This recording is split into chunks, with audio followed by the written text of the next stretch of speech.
What it do, good people? Coming to y'all live from Taz TV. I'm your host, Taz Dean, my co-host, Dante Jones. And listen, man, y'all seen it. Baltimore, y'all been yearning for it. The area been yearning for it. Like I told y'all before, I appreciate you. I'm so blessed right now for y'all to bless the platform. Y'all don't understand right now what y'all mean to Baltimore. And I'm gonna let Dante say a few words. Man, look, this has been in the making for a while. I mean, I look at these three men, these three of the four, no, I'm gonna say 5 men that belong on my Mount Rushmore coaches. You know, hands down. You know, I played for Coach Stanley, Herb. I played against Coach Barnes, but then when I became a coach, he mentored me so well. And the era of football back then was great because of y'all. His hands down has nothing. It was because not the kids. It was because of y'all. What y'all instilled in us as players, and the thing is the respect level. I never played for Coach Barnes, but I respect Coach Barnes so much because I was raised. And when I got to meet Coach Barnes from going from a player to a coach, it just took me to a whole nother level. I mean, I tell each one of y'all are a very interesting part of my life. You know, I go back to Herb when I was just a okay player trying to figure this football game out. You created a dog in me that I didn't know I had. You know, things that I didn't do well, you saw it and you made me do it. I go back, you probably remember this because some of the things, it's some things you do as a coach that you don't even think about. When I was a finesse player and you seen that, you was like, nah, you made me practice at nose guard every practice that whole year of Northwood. I play outside linebacker, man. I never played outside linebacker practice because you knew I wasn't tough enough. And being in the trenches every practice, it changed things. You know what I mean? I only played defense. You put me at tight end and said, yo, you playing tight end, yo? Like her offense. I mean, Coach Stan told me how to play outside linebacker. That's what I do. I stay out with contain. That's what I do. You said, nah, yo. So we go in the game, first game, we up a little bit, and you call it 61X pass. I'm looking like, whoa. Oh, never scored before. So it's like those things. Then once I went from you, went back to Coach Stan in high school, I mean, it's just the mindset. Like Coach Stan, you taught us how to over-prepare. You know what I mean? Yeah.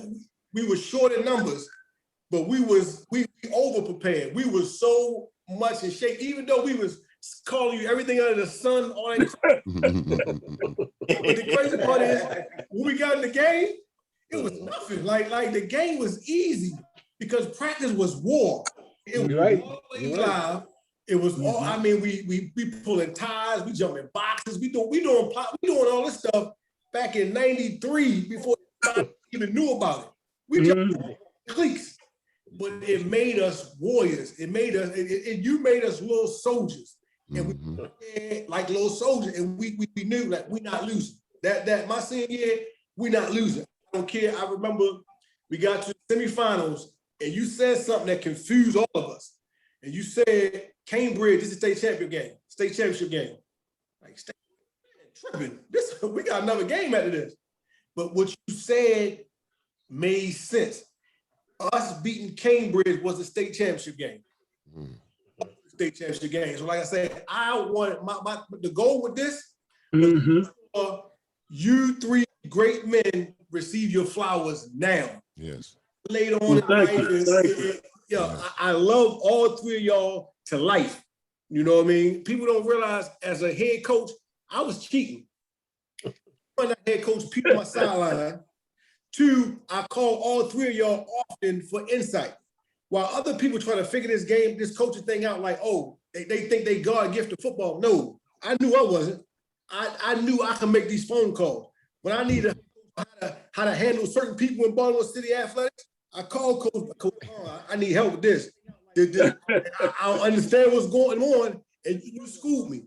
Coach Stan, I need help with this. Y'all were a phone call away. And make a phone call. See, people think that they are legends because they say they're legends. No, legends by what you produce. You produce legends. I am who I am as a coach because of y'all, period. point blank, hands down. And I thank each and every one of y'all for just pouring into me and everybody else in Baltimore City. You know, and I love all y'all to death. I had to get that off my chest before we. It was my pleasure. It was my pleasure. Yeah. Taz, back to you. Now, hold on. I have a couple questions before I let y'all rock out. I want to know a little bit about y'all football career. What positions did y'all play when y'all played? And was y'all any good?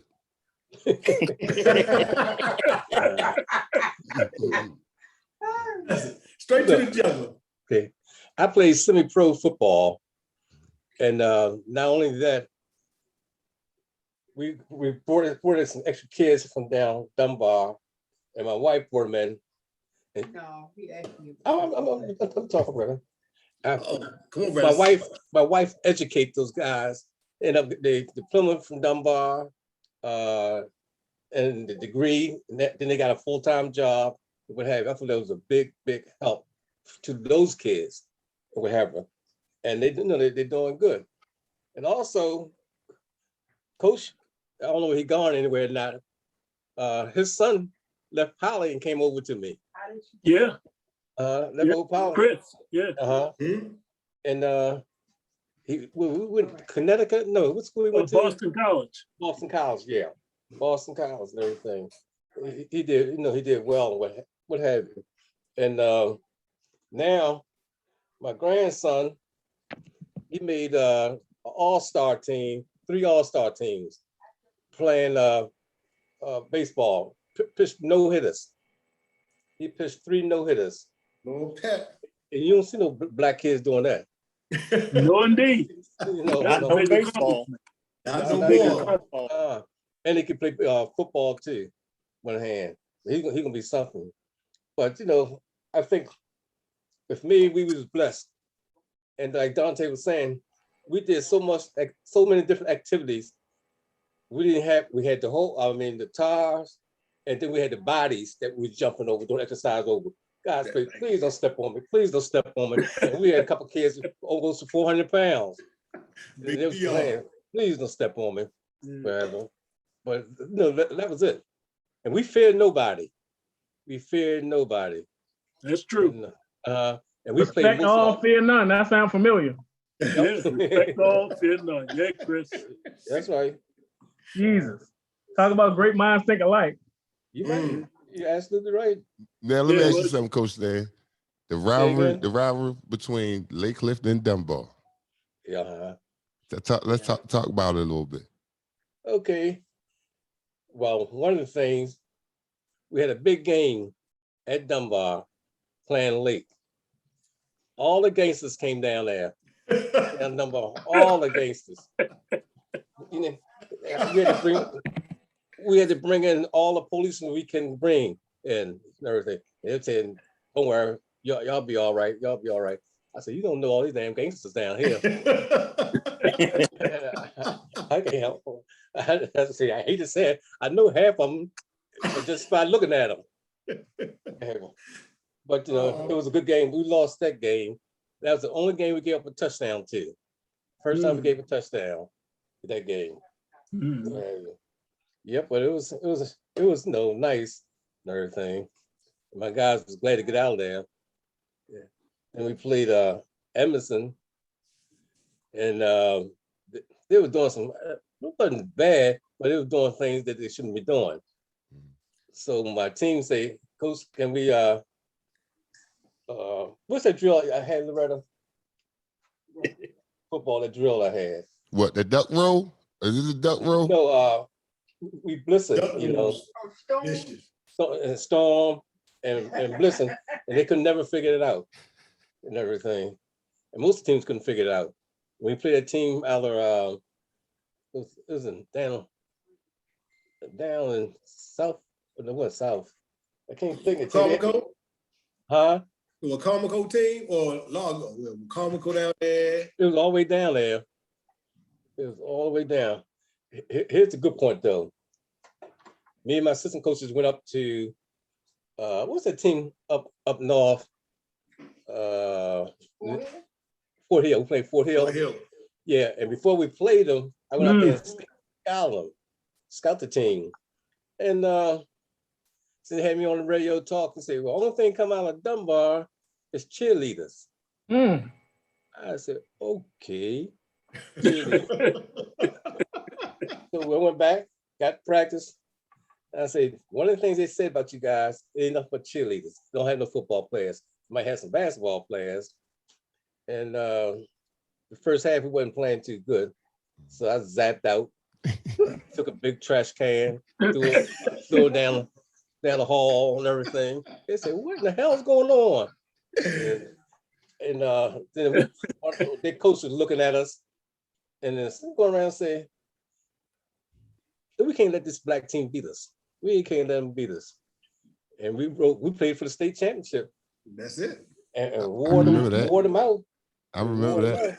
I remember that. I do. Yep. When up Fort Hill, they had the whole town was red. Everything. Right. Every seat in the stands was red. Yes, it was. Now, let me. I have a question since I got y'all here. Now, Coach Herb. Yes. Now, it was at one point in time. Did you ever think about coming down Dunbar and coaching with Coach Stan? No. Never. No. All right. Just No. had to get that out because there was a lot of your players. You already know it was a. Y'all had a sweet thing going over there. We was the pipeline. Yeah, it was the pipeline. That's what it was. Yeah. Yeah, we was the pipeline. See, the Now, best Coach Barnes. Yes. Now, did you play? Where did you play football, and was you any good? Oh yeah. Well, I played at Edmondson High School. We won the championship my last 3 years in high school, undefeated, 27-0. So at Edmondson was a thing back in the 60s. Okay. After that, I went to Maryland State and played at Maryland State, played center, and played with guys like Art Shell, Rich Duncan. We still brag at Maryland State that we had 5 guys in the Super Bowl against the Jets. That's right. That's right. 5 guys in the Super Bowl against the Jets. Yeah, from Maryland State. So yeah, that's right. Wow. I enjoyed playing the game, and then was fortunate enough to. I was Pete Pompey's assistant for 5 years, and then I became the head coach at Forest Park in 1977. Okay. And second year, we won the B Conference championship. After that, we won 4 division championships and 2 regionals. So we've had our moments where we shine. Chris can tell you about it. Chris played defensive back, and he brags till today that he was, I used to tell him, you the best cover corner I ever had. I said, now if a fullback 250 pounds coming at you, Chris not going to hit him. Chris is not going to step out of the way. But if you got Chris would get the best receiver for every time we play a team. He draw that best receiver. And then there were times, and Chris also called my defenses. And there were times that I'm on the sideline arguing with a kid or smacking him upside his helmet, and I forget to get the defense in. But Chris would take over, call the defense, and 9 times out of 10, he called the right defense. That's right. Leader. Yeah. Leader. Hey, look, here's my favorite Coach Barnes story. This is my favorite one. I think all great coaches are 3 things. They are theologians because they get your spiritual self right. Right. Second, they are psychologists, which is the most dangerous thing because they understand, great coaches understand the psyche of every kid individually, and then the entire team collectively, right? And then the third thing they are is the best motivators in the world. Well, thank you. So we are, Tez, we getting, Polly is killing us. You know what I mean? We have never played a spread offense. We in a 4-3, they got people wide open. I mean, it's a sad day. It's a sad day. It is not going well. Coach Bonds come to the sideline. He called timeout. He like making adjustments, everything. We listen, trying to pay attention. Halftime, we getting killed, and it started to rain. So he get us all together, and we all distraught, not really just out of it mentally, not going well. Coach Bonds usually he take us in the locker room, but he got us outside in the rain. Standing in the rain, kneeling in the rain. I still got the picture to the day. We kneeling in the rain. Right. And he said, so some people would say I'm a great coach. And he started running down the resume. He goes, you know what? From the time I've been coaching till today, I never figured out how to beat Polly. Then he say this to a group of black kids from the hood. That guy on that sideline must understand something about the way black kids think that I don't understand. I guess he's right. Turn around and walk off. Hit that button. Lord have mercy. I don't know if we turned into the Baltimore Ravens. We was crying. People was on the ground. You'd have thought we was in church and the gospel had went forth. You'd have thought the benediction. But Coach, we are on the ground, Coach Tay. We on the ground crying. I mean, people we were inconsolably crying. Lord, we couldn't wait for that second half to start. We was hitting this quarterback so many times. His jersey was green by the time he left. They scored no more. Exactly. They scored no more the rest of the game. The pass rush was absurd. I had 2 interceptions in the second half. It was ugly. Yes. Yeah. The only thing we could get in our head was somehow that he's telling us that we are proving that institutional racism works so well that we cannot respond to a black adult who we know love us to death. Why he tell us to this day that quarterback is probably still hurt today. Every time he sees the color green, his back starts hurt. And I think to myself now, like, even in this moment that we live in now with the Black Lives Matter movement, all of that, and I'm sure it's true of Coach Stan and Coach Herb. I don't know you two gentlemen. I didn't play for y'all, but I did play for Coach Bonds. Coach Bonds was one of the first black men I knew, right, who stood up for us in a racially hostile situation. Right? We were playing a team who had a white quarterback or was predominantly white, and the flag started coming. Coach Bonds would say out loud, "That's fine. Why don't you just go ahead and tell us? We can't hit the white boy. He's amazing. He's so wonderful. Just tell us right now. Leave him alone. Exactly. He's white, so he can't be right." And you're like, wow, I didn't understand it. Then I watched, Coach Tay in the All-Star game. Coach Bonds, they had a no blitzing rule. Yeah, exactly. Yeah. The middle linebacker, it was a gap. The middle linebacker came straight through and hit Sean Logan. Coach Jones run out on the field like a psychopath. He said, "Hold up, I just want to be clear. I got dogs too. All right. If we doing that, just let me know. Let me know. Because I'll turn mine loose too." The first play, he let him go. Wow. He throw one of mine out the game. This whole thing gonna be over with. Throw one of mine out. And to this day, I think it has motivated me to feel comfortable to stand up when I see injustice. It's amazing. Because the only team we really lost to was to Poly. And when we were gonna play them again, I said, I'm gonna change my whole offense. Because they think they know what they're gonna get. I'm gonna change my whole system. And I said, when the second half come in, they're gonna see a different offense. And our kids had a good time. They had a good time. And myself, when I put that blitz package in, it was all over for them. And look, when I was in Nam, I met Roger Staubach.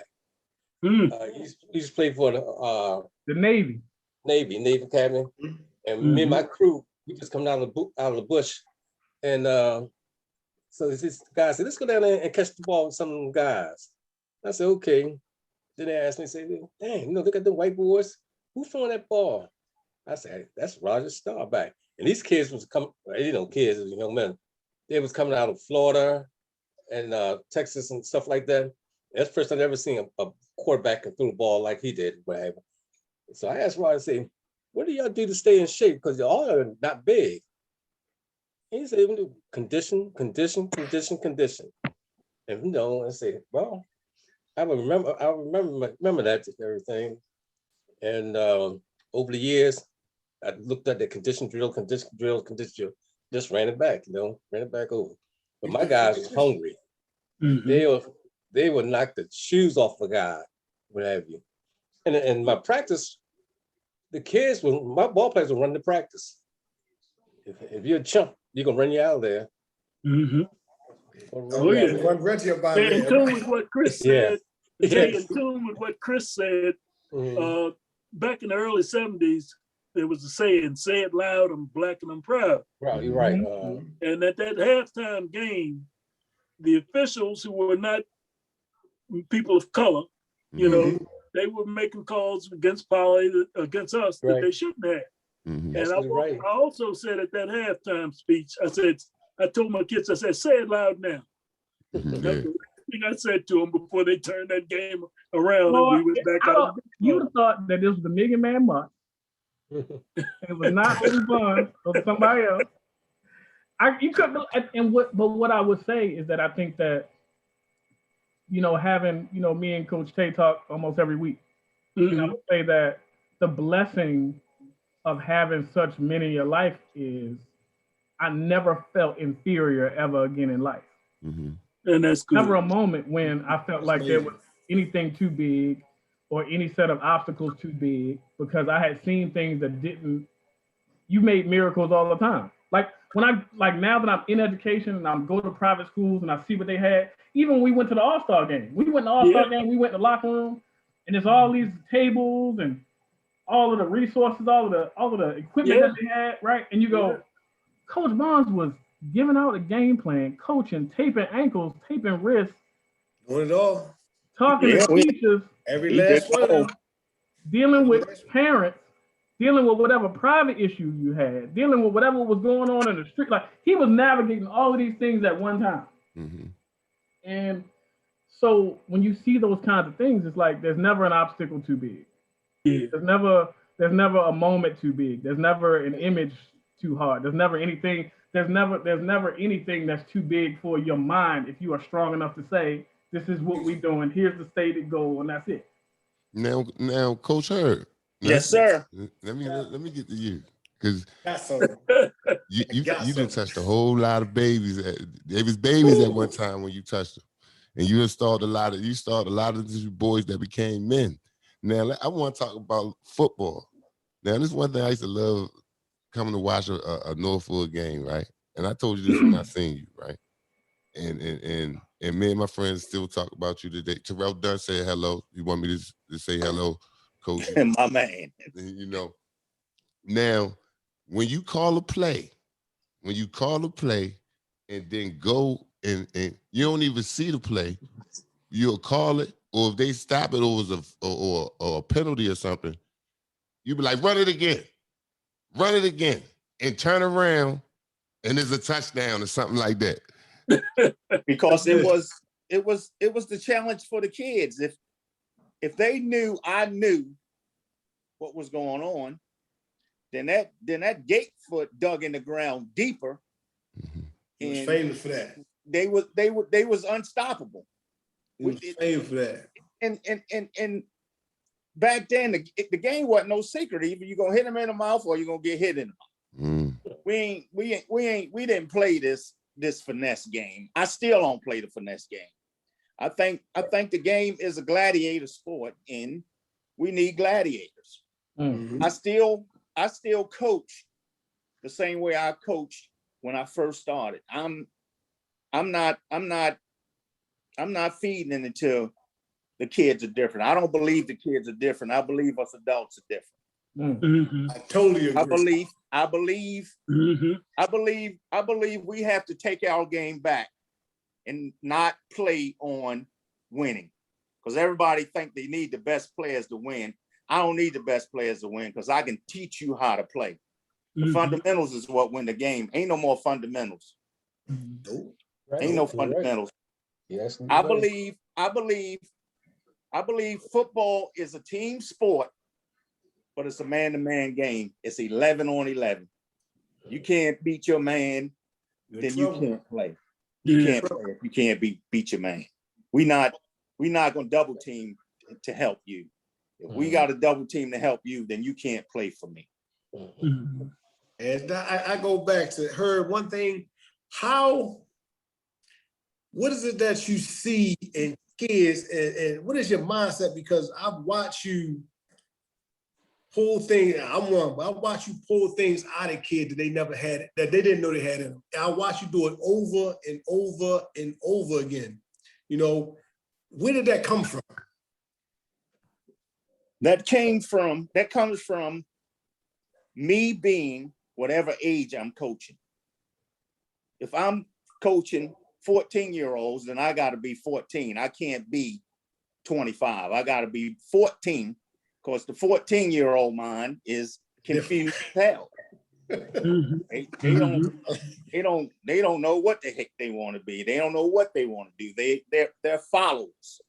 Mm-hmm. So the challenge is you do what you got to do, and then you can get to where you want to go. I don't ask questions. I dictate. I don't ask you to play for me. I tell you you're gonna play for me. If you take the challenge, then you done took it. Yeah, sure told me I was playing tight end. You ain't asked me. Of course, now our kids have so many excuses. My grandmother's sick. My aunt got to go to the hospital. Well, what are you, a doctor?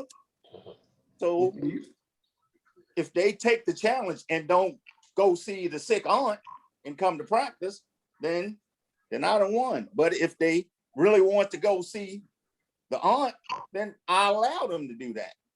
But I challenge them first. You just can't feed me anything, and I eat it. Amazing.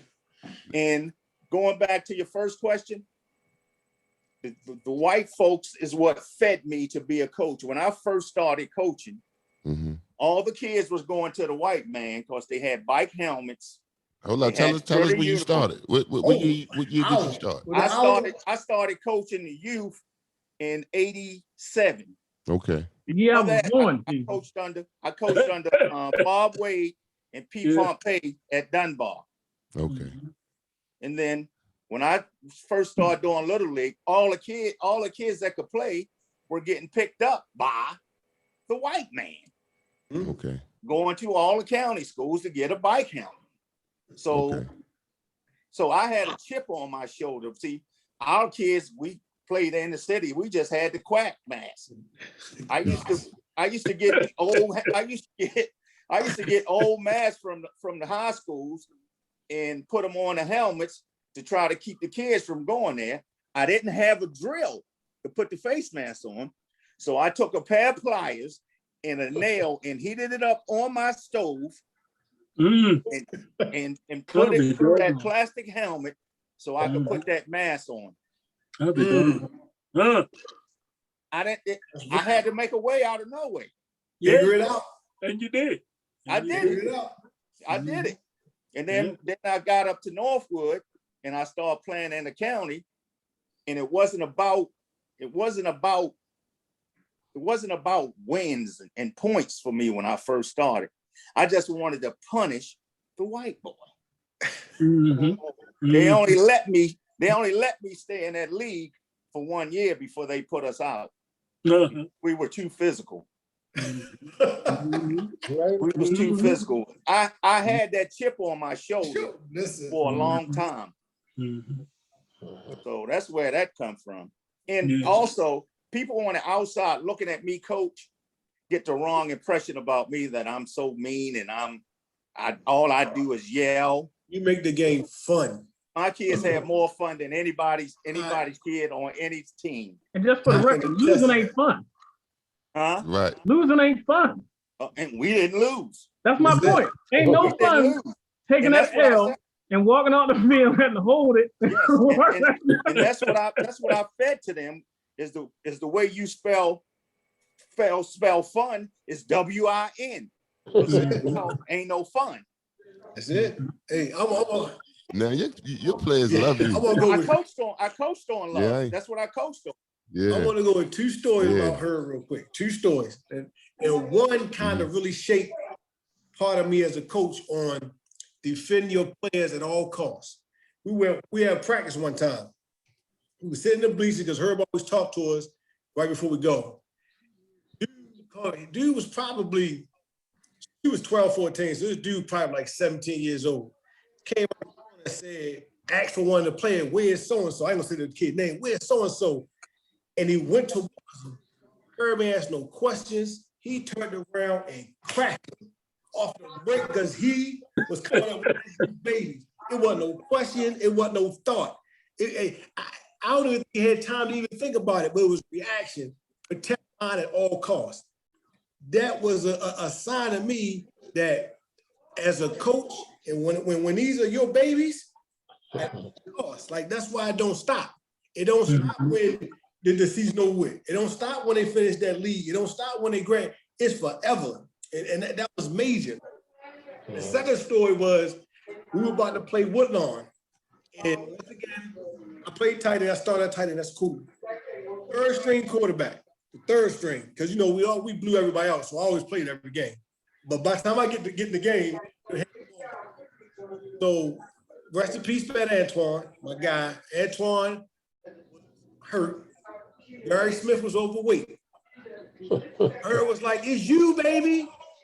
I'm like, all right, bet. We're going to go here. I'm going to hand this. Throw a pass. Listen, I haven't thrown a pass all year. Herb started off every game with a bomb to Tommy. Every single game. Every game. I got to go. I said, Herb, what is it? You know what it is. I said, no, Herb, I ain't the quarterback, baby. We're going to wham. We're going to toss. You know what it is. I go to the huddle, call a play. Funny thing is, we play at Woodlawn, and Keon's on that team too. Keon Cotton, quarterback. And I'm thinking like, how they know? I had number 88 on my chest, so I guess that was a dead giveaway with number 88. So I drop back. I just throw the ball as far as I can. Tommy catch a touchdown. Bet I got it out of the game. I'm done. Go to the side. We get the ball back. He looked at me again and said, "You know what it is?" I'm like, Herb, listen. That first pass I threw, I just threw the ball. I don't know if Tommy was going to catch it. I just threw it. I ended up throwing 3 touchdowns that game off of 3 passes. And what he instilled in me once again, I was still figuring the game out because I played baseball my whole life. I just started playing football. But he gave me that sense of confidence that helped drive me through life. You know what I mean? And people don't realize, and some of my players who maybe look at this, wonder how I dug in the kids that really didn't know they had it. You know, and I seen something in them. I go like a kid named Sterling Jones, played for me at Emerson. Sterling, he was a little fat, little pudgy kid, but I seen something in him. So I put him on varsity in the 10th grade and threw him into the fire. We played out of PG County. Damn, what's the name of the school? C.A. Flowers. C.A. Flowers. They was grown men. I threw him in the fire. Got his little ass whipped. But the thing is, from that point on, he became the most feared kid in Baltimore. But that dog came out of him, and everything that happened to him in one game, he made people pay for the rest of his football career. And that came from her finding that light. And when you see that light, you can't let the light stay small. You gotta add that light to fluid and make that fluid come out. That's amazing. But I got to give you that respect, man. And but you know what's crazy about these men that's in this team? All of them just totally did not care about your insecurity. Whatever you were dealing with on the inside. You scared? Oh, I like it. He's playing in a jamboree against everybody. Mount St. Joe out there, Calvin Hall out there. He goes, you know what? They say that kid over there is Division I. This school looking at him, that school looking at him. You thought you was gonna play nickel today? Yeah, well, you playing out wide. Go get him. Everybody out there watching, you like, You're like fine. And then it's like, and then you see the Joker do like this. You're like, uh-oh, here it comes. You're like, either wear him like a glove or set us all back 200 years. Now, me reading the papers from I go all the way back to the 50s to the 60s.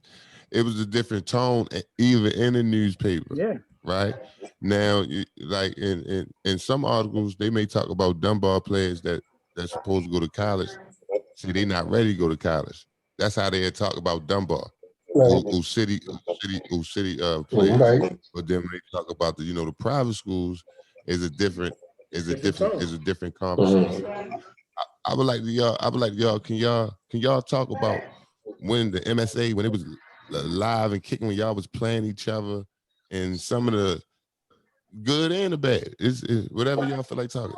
But yeah, one thing I'd like to say about the MSA was that, they never had a program for females. And that's the major reason we left and went to the state association, because they never had a program for females. But in the MSA, we faced a whole lot of prejudices from the officials, from the teams that were predominantly white. We faced a lot of obstacles that we had to coach over and get around, because they were there and they were in our way. But we found a way to beat all of them. We did. There were times when we lost to some of the private parochial, but for the most part, we beat them, game to game. Now, one thing I want to say, I was fortunate, I was blessed really to have assistant coach Carell Reeves, and Chris can tell you about him, but he's an ex-Marine who lost a leg in Vietnam. And Reeves was the one who got our kids in shape, because we had the smallest enrollment in Baltimore City, even smaller than Dunbar. We had the smallest male population in Baltimore City, yet we had to face the Dunbars, Edmondsons, City Poly, and all those other schools. Reeves is the one we just talked about earlier, didn't you? He lost his leg. Yeah, that's the one, Stan. Yeah. Right. And he would get our guys in shape. And Chris can tell you, they did push-ups from the time they got out of bed until the time they went to bed at night in their home. That's how this guy had them doing, Carell Reeves. And I was blessed to have met him. We coached together for over 30 years. And, so anyway, the other point I want to make is once we turn, Stan, myself, Herb, once we turn that realm over to guys like Dante. Yeah. So, and Dante was coaching at my alma mater, which is Edmondson. I'm just proud that he took that program to the heights he did. But most importantly, I'm proud of the things Dante did for kids. Because, kids talk and you find out what's going on. So, I told Dante many a times at athletic directors meetings, man, you're a godsend to these kids. So, it's just my pleasure to be a part of this, man. I'm really enjoying this. Yeah, me too. Hey, Yeah, you too, Herb. Yes. I'm Yes. enjoying it. Coach Stan, Yeah. we made a mistake, Coach, one time, right? So Coach Bonds would go over the game plan, and we had a wrestling, we had like a dance studio adjacent to his office, and we would meet over there before we went out. So he would take ankles and all that. We talking. He got finished the game. We were going to go play Walbrook. Wasn't that far away, like a 10-minute drive up the street. We got finished doing it early, and we were just like sitting in the room getting our mind right. And me and like 3 other players that started all fall asleep. We fall asleep and just fall asleep. He's on the bus losing his mind because Coach Bonds is like a detail-oriented guy. So he walking through 1, 2, 3, 4, 5, 6, 7. And so I don't know what happened on the bus. We don't know what happened on the bus when he realized us 3 was missing. But he had assigned us like people to sit next to. So the 3 of us not sitting in our seats. So he already know like they not here. We finally, stupid, wake up. Oh God. We in this dark room. Oh God, he done left us. God, we gotta run down the street. We don't know what we thinking, but whatever. We get on the bus and people laughing at us, all that. We sit down. Coach Reeves not saying anything. He just for real military, ex-military. Ex-Marine. I know. So we sitting there, and for some reason I had the ridiculous idea to tell a joke. After we all went to sleep. The bus was leaving out, we laughing, ha ha ha. Coach Reeves stood up and said, "Shut up!" Shut up! You have bothered the tactician on this day of reckoning, and you have the unmitigated gall to laugh. What's funny about his competence? You would have been KIAs, killed in action. And we was like, that's Reeves. And your eyes got big. Yeah. Your eyes got big. Your heart will be beating fast. Yep. Yep. That was another 38-0 beat down. Yeah. Now hold on. I got one quick story real quick. This Coach Stan. And Coach Stan, I know you ain't gonna remember this because this is my my short stint. This is the year that Chris transferred down. You know, me and Chris playing for Cecil at the time, basketball. So I'm telling Chris, I'm telling you, I'm playing this year. I'm there for summer practice. I'm gonna play this year. So we had summer practice. This one we having 2 days, but now we about to go in. We about to go and hit. But it rained in the evening time, so we had to have practice in the gym. So it's time to go in the what we used to call the pit. I mean the wrestling room. Was it the pit? What was the room we used to call that? But we had a nickname for it, right? So we go in there and play. We go in there and do Oklahoma now. We had a kid named Alvin. He ran a 4.2 now. Ran track, built. And Alvin, if you seeing this, I don't even care how you feel about this right now because my shoulder's still messed up to this day. You know what I'm saying? Now I'm trying to show Coach Stan that hold up, I play basketball, but I ain't soft. I got football background. First of all, Northwood put me on a waiting list for 2 years, so I'm already looking at it. I want to get in the ring with these Northwood guys so I can show you that, you know what I'm saying? Like, oh, I'm for real. You put me in there with Alvin. Because I was like, oh, he think I'm soft. He got me in here with Alvin. Because he don't even really want Alvin on the team. This is what I'm saying. He was all speed, couldn't catch. He was scared to run. You know what I'm saying? But he was a good kid, though. He was a good kid, right? Alvin, we go get in Oklahoma, get in the stands, hit the whistle, boom. Alvin gets up and then goes straight to the ground, right? He ain't even trying to run me over. He goes straight to the ground, right? I'm trying to go for the hit my shoulder, boom. Now my shoulder out of pace at this time, I don't know, but you know how we was, and when we coming up like, oh, that might just been a stinger. You know what I'm saying? This is varsity practice down Dunbar. If I'm hurt, I'm gonna go down on a depth chart. If I got to sit out a week or two during summer practice, I ain't had no. This my first year. You know what I'm saying? So I'm trying to get some minutes. So I'm telling I Coach Stan, we had to do push-ups at the end. I'm like, oh man. So coaching is he in his bag. Oh, y'all ain't hitting, y'all ain't want to do this today anyway. Like he going. You know what I'm saying? I'm like, oh, I don't even want to tell him that my shoulder hurt though. Like I'm over there trying to do push-ups like this, right? So then he walking through the lines like while we doing the push-up. So he coming, son, you can't do a push-up? I'm like, my shoulder. I think my shoulder out of place. Son, if you think your shoulder, what he say? Son, if you think your shoulder out of place, I don't know if you ready. What he say? I don't know if we fit to play here, son. So, something like that. I'm like, So I can't give him too much. So I get to looking at Alvin like, you're not even gonna see the field, Alvin. I don't even know why you here, Alvin.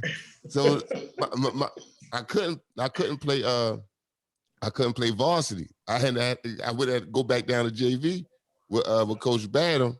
And then he brought me back up at the end of the year, but it still messed up. But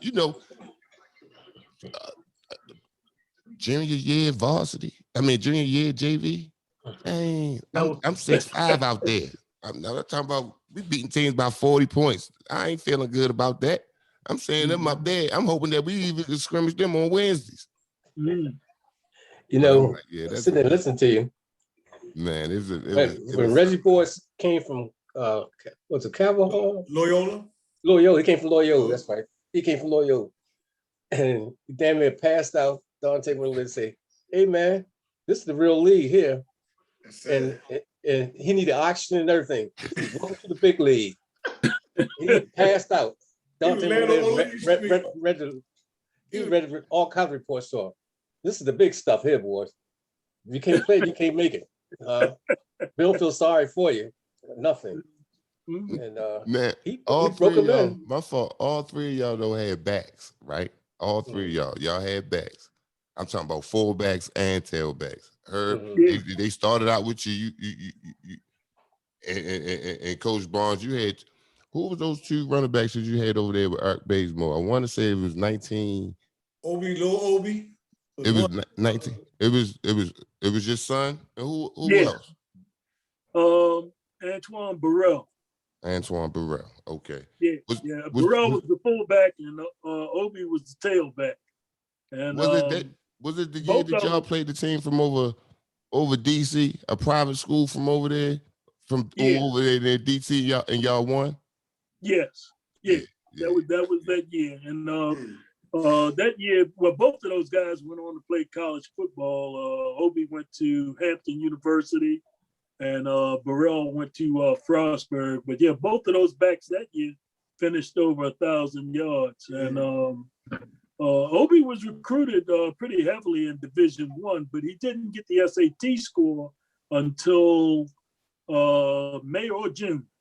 May or June. So Hampton stayed with him the whole time. But he had Ohio State, University of Maryland, College Park, Virginia Tech. He had quite a few visits. We were loaded that year.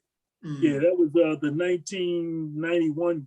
They graduated in 91, so it was a 1990 football team. But we were loaded that year. Yeah. But I want to ask Tay a question. I want to Tay, you coached at my alma mater. You know, I went to Edmondson, and then you coached there, and you took them to heights that we didn't even reach, because Augie Wobble wouldn't let us get out of the B conference back then. So we were like 3 years, but you took Edmondson to heights that we never did. Now, you know, for a young guy, you know, I just want you to know I was amazed, man. I was truly amazed. You had the whole city watching, because you know Dunbar got their attention, but when you came on the scene, man, and did that, it was amazing. I say one thing I did was I just took everything I learned from all this greatness. When you come up through under so much greatness, it's easy, because one thing I took Coach Pete game plan and how he did things, and just a lot of times people take over programs and try to change everything. First thing you can do, I took Coach Pete program and just improved things I thought that I could improve. You know, same philosophy on love, on discipline, on, you know, I took all that. You know what I mean? I took Coach Herb on how to have fun, stand on how to prepare your mind and body for war. And then I had a phone call where I remember, and I don't know if you remember this, Coach Bond, that first I coached, we went 4-6, and we lost 5 games by less than 8 points. And I was short, and I called and talked to you, and you said, "Tay, you good." Because in my mind, I was taking it as I was letting Coach Pete down, because I know that first year, Coach Pete had to step back because he had to separate himself from Coach. I know for him, it was hard. You know, right. All these years, for that first year. But when I thought what people were thinking, especially the officials, I think they thought this young boy came in and pushed Coach Pete out the door. And know that Coach Pete groomed me for this spot. And to that second year, I said, "Coach Pete, I need you back on the sideline, man. It's something ain't right, because we're getting some calls that just don't make sense." And it was week in and week out. And then when Coach Pete started coming back on the sideline, everything changed, because the officials like, "Oh, so this young boy didn't push Coach Pete out." You know what I mean? But like I say, the blessing in being a coach, a young coach coming in, is having great mentors and leaning on them. Stop thinking, and I take like this: we fumbled the ball from y'all. When I say we, because when I came into coaching, it was legends out there. It was you, Coach Stan. We still had Herb doing his thing. You had Patrides, you had Ren. It was legends. You know what I mean? You had Bridges in them. I mean, it was so many great coaches around the city that a level of play. And then it kind of fizzled, because we get some knuckleheads in some places. I'm gonna keep right. We get some knuckleheads. We get some people who think they know more than what they know, and they damaging the complexity of football in our city. People think that they God gift and don't realize you got to tap back into liable resources, not into your homeboy who wasn't even good in Pop Warner, but that's your man, so he on your coaching staff. And we lost so many kids. I think a lot of our kids, a lot of these gang issues, and all that stuff that's gotten bigger, it wasn't as big back when y'all was around because it was a game. Forest Park was a game. It was Coach Obie Barnes' game though. Football had that game. All the Northwood kids, that was Herb game. They were games, but we were doing things the right way. Right. You let them out the door. You take these go hard, tough kids, not in leadership, not good leadership. That's when you get these go hard street kids in these streets. You don't realize they the kid, the tough little rough around the edge kids that you've changed, Herb changed, Coach Stan changed, and made them something. These new generation people, I don't want him, he's too much trouble. And you release an animal to the streets. Exactly. Somebody kicking in your back door, you like, oh, the city messed up. No, the city ain't messed up. You messed up because you need to save that kid and you didn't. You know what I mean? That's one thing. That's why taking a rough around the edge kid, even though it may be difficult, is rewarding because if we don't take them and we don't love them and we don't groom them, it's over. Hey, understand this though. Stan, Herb, and myself, we all were the father figures. You did that. You did what we did as a young man. And now myself and Stan and Herb, like I say, we were the father figures, the uncles, whatever. They looked at us and they did a lot of things we told them to do simply because we were the father they didn't have. You were those kids, you were just a little bit older than some of those kids when you started. And we used to wonder how in the world is he doing that, you know? You'd be surprised how many young men haven't heard the words "I love you" from a man. Exactly. I learned that, Herb. That's one thing I learned from you. Another thing I learned from you is I never had a problem with telling my kid, until this day, and people on social media be like, how can he love all? I tell my kids I love them all the time.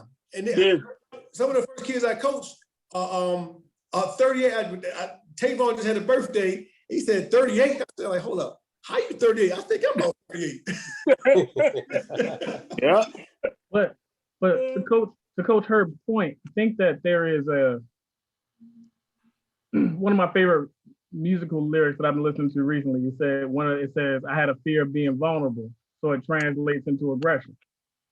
The average person who's being for no reason, everybody, if you're under attack or your safety is being threatened or your family is being threatened or whatever, will defend themselves. But if you're just overly aggressive for whatever reason, usually it's because you feel insecure or vulnerable about something, right? And so Coach Bonds could see that in you. If you got too quiet and you was always running off at the mouth, Coach Bonds calling you in. What happened?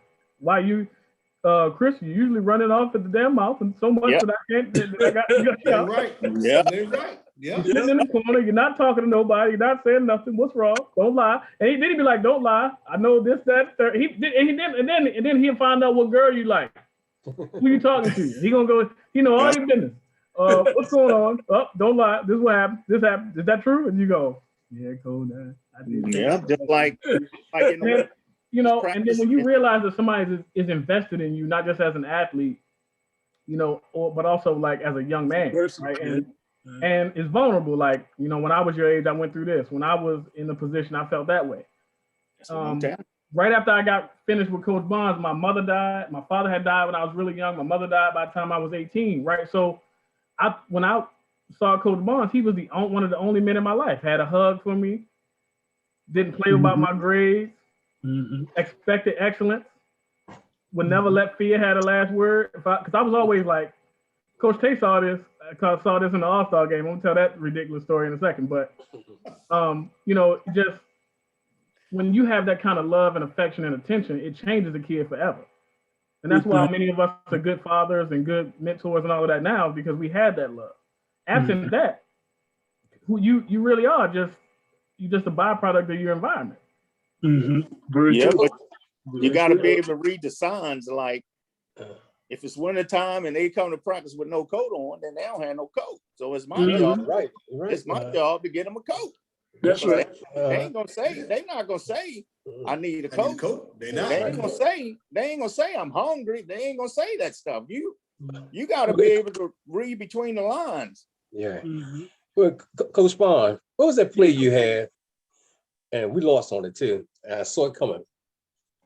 I think the receivers go out or one back go out, but he ended up catching the ball and throwing the ball back in for a touchdown. Was it a toss pass? Yes, I think it was. Yeah. He got me with that too. He got me. Called a 660 hit. Yeah. Yeah. You can saw it coming. 660 hits. Way to go, Chris. Yeah. Yeah. I seen it. Stan, you one of the only coaches that could stop our sweep. Forest Park was known for the sweep. And we changed our sweep up. We had a speed sweep. We had a normal sweep. But you were one of the guys, I don't know, I think you put your best people on the outside to make sure we didn't turn that corner. But don't forget now, I took a lot of guys, even your sons, up to camps and Michigan and stuff like that, you know. You sure did. Yeah. He told me to take the other two little boys. Hey, so Coach Barnes, let me tell you what happened, right? Well, you may not even remember this. So we playing in the All-Star game, right? And Coach Tay had this ridiculous defensive back drill. Now we playing against the best receivers in the city. Now we all out there. Yeah. You all kind of know each other. You played against each other the whole season and all that. But now it's like the east side, the west side, all you're trying to figure all this stuff out. Teams who don't like each other, y'all playing together and all that. So here was the drill. The drill is lay down on your back. The ball gets snapped, 5-step drop, the receiver go, and then you got to get off your back and catch up to the ball. Yeah. So I was good doing that, but I did not like laying in that water. Remember, I used to wear sleeves. I was say that with the water there, was it? Oh my God. So they went trips. I'll never forget this as long as I live, and I'm glad that God blessed me with a good memory. It was trips left, and they had trips left. And then it was a tight end. It was all by himself on that side. So I'm on an island on the outside. It's just a tight end over there. It's trips left, and it's a quarterback in the back. Mm-hmm. Tight end all of a sudden, at the second hut, he split out, run a slant, and if I had dove, I would have made the play. But I did not. Right now, I did not feel like being in that freezing cold water right now. So I didn't make the play. You're right. Lord have mercy, Coach Stan, why I do that. All I hear is this loud whistle. I think Tommy Powell is running that play too. All I saw was these dreadlocks and this slinky dude coming over there. Hey, number 3. So you playing against Emerson, you can just everything come in your direction. You picking it up, and we dealing with the whole game. We out here, we playing for our whole city, and you just gonna let us down. Okay, I got it, no problem. So I'm going to get off the ground. He came and put his whole foot, I don't know what size shoe he wears, right in my chest on the ground. And I'm like, who did that? He said, you cold? I'm laying in a puddle of water, Coach Barnes. I'm freezing my life. You know, in the All-Star game, it's freezing out there. It's freezing. I'm shivering. I got water coming all out my back. I'm like, oh. He's like, oh, so you good now? We can play football now? Good. All right, man. Listen, he got your attention. We had doing push-ups in that water. Man, listen. Push-ups in the water and everything else. I knew you was raised right. And I knew one thing I knew, that you go back and tell your head coach, because all you're going to do is get it again. Oh, no. Exactly. And look, here's what's worse. Edward Johnson came. You remember, he was on the team with us. Right. Ed came and ratted. He came and told Coach Barnes what happened. So Coach Barnes thinks that I'm a fool. He come ask me, how was practice last night, son? You do all right? I went, yes, sir. Everything went just fine, sir. Yes, sir. Absolutely. No problem. Not one single problem. I can't think of any problems at all, sir. Don't know what's going on. You are not going to get me to admit that I acted a fool. You're not about to get, no. My biggest thing was, most of them guys drink. And I can smell the alcohol. I said, okay, I got something for you here. I'm going to run the alcohol out of you. Or you don't want to come back and play for us anymore and all that. And that's what I did, running. But no water breaks. I learned new things at those like at Michigan and everything, how they do things, plays and all that. Right. And it helps because it helps the ball players or whatever, you know. And just kept them going. And I say, I run the guy so bad, guy said, I ain't coming back no more. Thank you. Somebody wants your spot. Hey, We had a coach named Coach Josh. He used to walk down the sideline and just be like, Black and Miles, chicken boxes, Yeah. hen dog. Mhm. Yeah.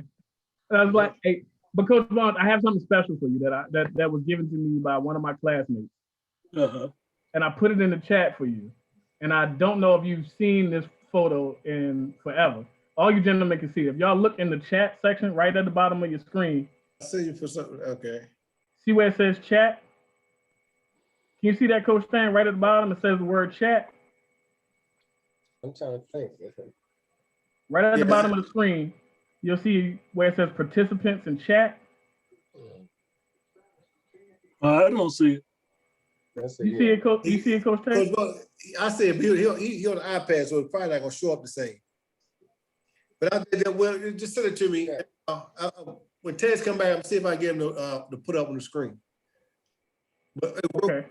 before question for all three of y'all, what do y'all think it will take to re-energize Baltimore City football to the level that it once was? What are some steps that needs to be taken? Give it all these sorry ass coaches. They ain't doing anything for the kids. They ain't helping them. Mm-hmm. That's what I believe, you know. Get some guys can coach. Yeah. And then, I think go ahead. I think yesterday it was academics and athletics. Today, I think it needs to be athletics and academics. We need to get them in school before we throw them to the wolves. We're not even trying. They don't even get a chance. They don't even get a chance because a bunch of them is not eligible. But when I was at Carver, we had a kid with one of those ankle things on his from the police thing where he couldn't leave. The ankle monitor? I know what you're talking about. The Apple Watch on his foot. Yes. So as long as he could play, as long as he was on a football team, he came to school. Soon as they made him ineligible, we never see him again. So I think we need to reel him in before we throw him out. Because the streets is tough. It's tough. I think one thing that needs to be done is that the academics, the classroom teachers, they need to become more involved in the kids' lives. When I was at Forest Park and when I taught at Edmondson, there were a lot of teachers who didn't respect athletics, they didn't respect physical education, and it was an off thing to them. They wanted all monies to go to the classroom. Well, if you want a well-rounded kid who's going to go off to college someday and participate in sports, then the people in the academics need to get more involved in the athletic part of the school. I mean, school spirit. We had that when we grew up. When Stan, and Herb and myself grew up, there was school spirit. But that school spirit is gone, and I think some of the teachers they don't have compassion. Exactly.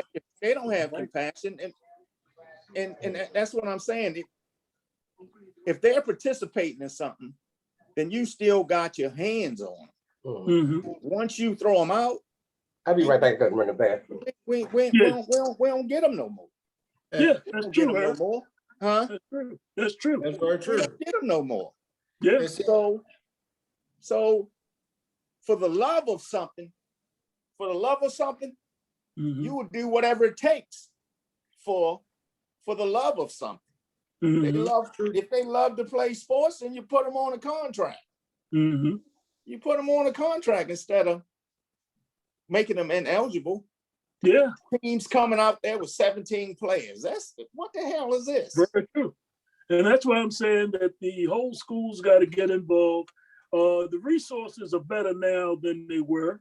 We between the Ravens, the Orioles, or whoever, we getting adequate weight rooms now and things that we got nice uniforms, but we still need the school spirit to come back, and that's got to start with the teachers. They got to get involved. But because one of the teachers that was coaching is the coach that failed the kid. See, and one thing I like to say is when I was at Dunbar, the teachers made it hard for us to fail. And what I mean by that is, if we came to class without homework, they wasn't just giving us a 0. We had to come back after class. There you go. Which make us late for practice. Yeah. And we don't come to practice on time. Coach Stan knows something happened. But whatever homework we didn't do, we had to go after school and turn it in because they cared enough about us to understand. And what it made us realize is I'm having to do the homework anyway. So either I do it what I'm supposed to do, or I'm gonna do it and be late for practice. So I'm gonna get it double. But at the same time, like you said, the teachers weren't involved in us. Until this day, Miss Smith and all these teachers that we had at Dunbar, they still involved with us. And that's 30 years ago. So you gotta have buy-in from the teachers. One of the problems is a lot of times people come to the inner city schools to get their loan forgiveness. So they're not sold. They're not born into our kids. They born into I need to do these 3 to 5 years to get this loan forgiven. Then I'm leaving and going to the private schools in the county. Right. They not into our kids. So which makes sense. I don't care about this kid. I just need to get my 5 years. So so if he ain't doing his homework, oh well, that's on him. It's a 0. Yeah. In school, guess what? It's a headache I ain't got to worry about. But when you got to have people who buy in and love our kids in Baltimore City are different. They're special. And if you can take these kids and if you let them know you love them, you care about them more than just scoring a touchdown or shooting a 3-pointer or hitting the baseball. When you show them it's more than that, they will go to war with you. They will do anything in their power for you. That's right. For you. Yeah, out of 75 teachers at Forest Park, we would have the same 5, 6, or 7 teachers at the games. Only 5, 6, or 7 out of 75 teachers. So, and that was when I retired. Now, of course, back in the 70s, we had 25, 30 teachers out there at the game. And it was a difference. Basketball games, 25, 30 teachers at the games. But, as time went on, there were less and less teacher involvement. And I think that's what's needed now for them to turn it around and get these youth back into where, they respect academics as much as athletics. And you'll see a whole lot of success if we can get the teachers involved in athletics and physical education again. Because us as coaches, we have more power than the parents do. Exactly. That's very true. We are powerful. Yeah. Very powerful. We are powerful, and most of us who do it, we not in it for the right reasons. We don't do it for the right reasons. Because I did it all them years, I ain't get paid. I wasn't in it for no money. Got paid either. Shit. I was ready. I was about saving souls to me. See, that was the thing. Y'all like, I mean, I honestly believe, although I come from a family of ministers, I think that the most greatest spiritual work I ever saw was my coaches. Because I watched this, I was reading a story about John Thompson right after he passed. He talked about bringing Rayful Edmond, who was the #1 drug dealer in DC, on Georgetown campus. Yeah. And he walked Rayful Edmond past his players so everybody could see him talking to Rayful Edmond.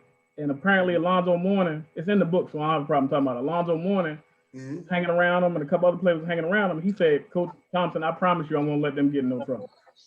I don't know what they doing. If you say they can't be out nowhere, they won't be out nowhere. Ain't nowhere in DC they can hang out.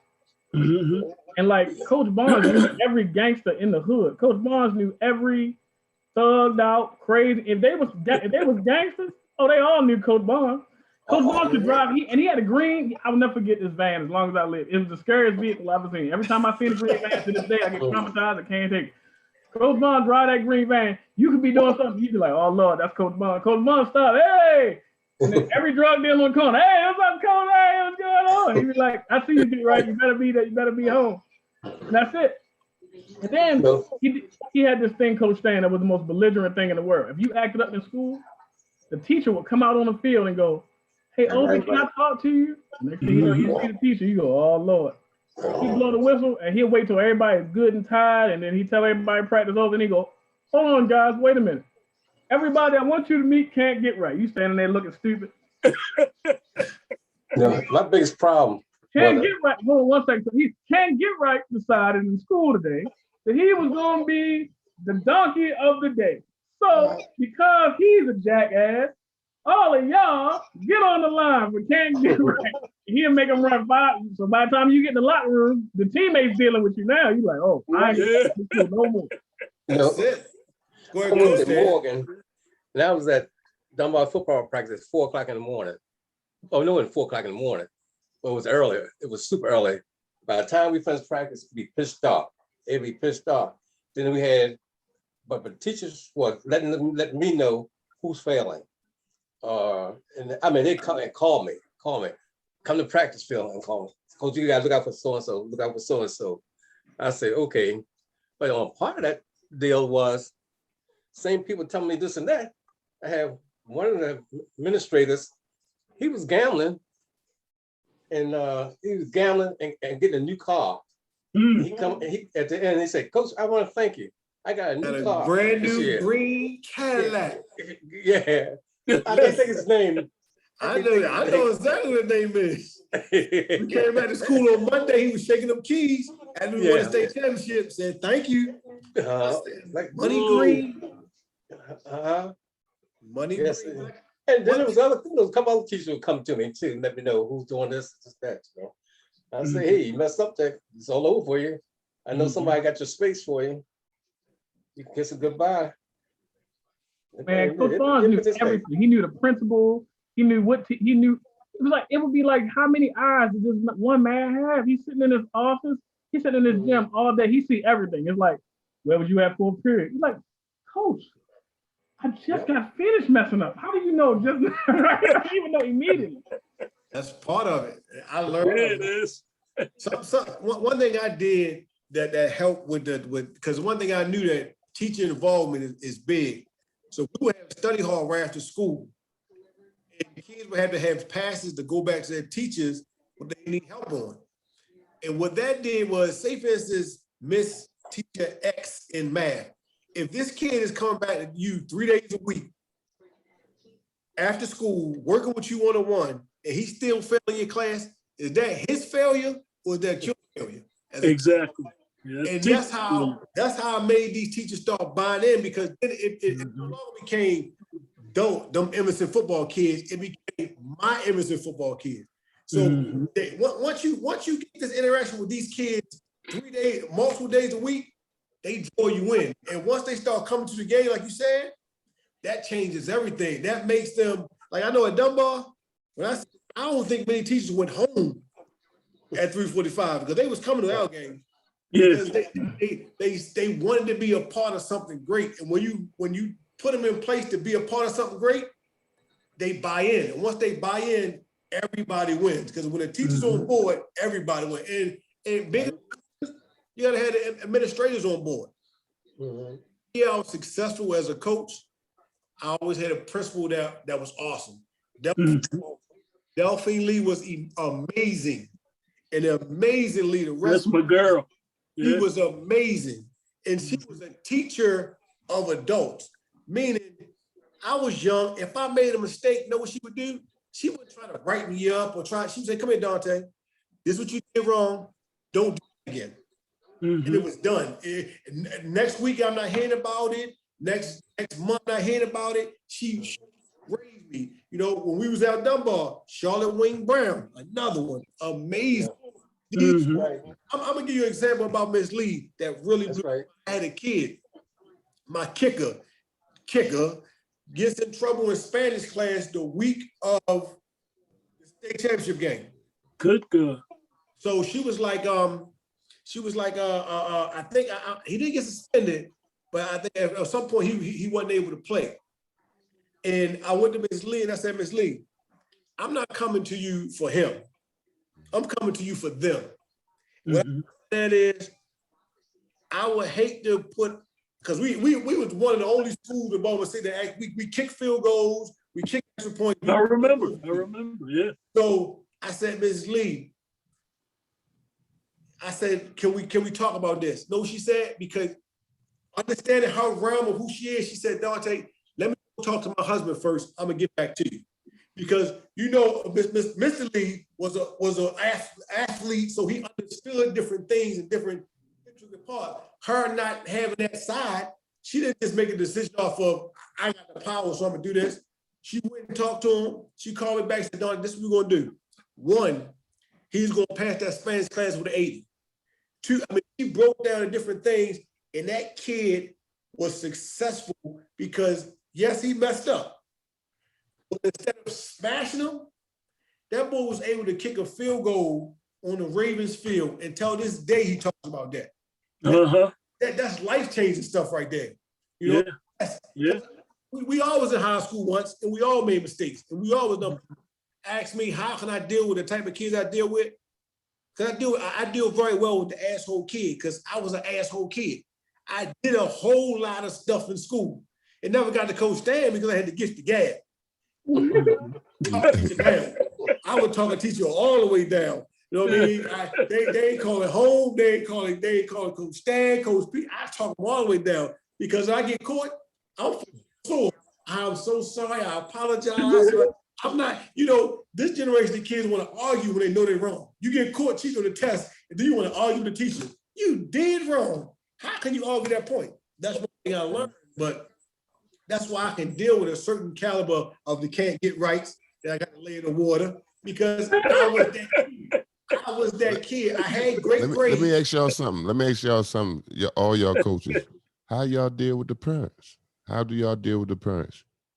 I give you mine, but let's go to my elders first. My mentors. I'm gonna start with Coach Stan. Let's start with that question.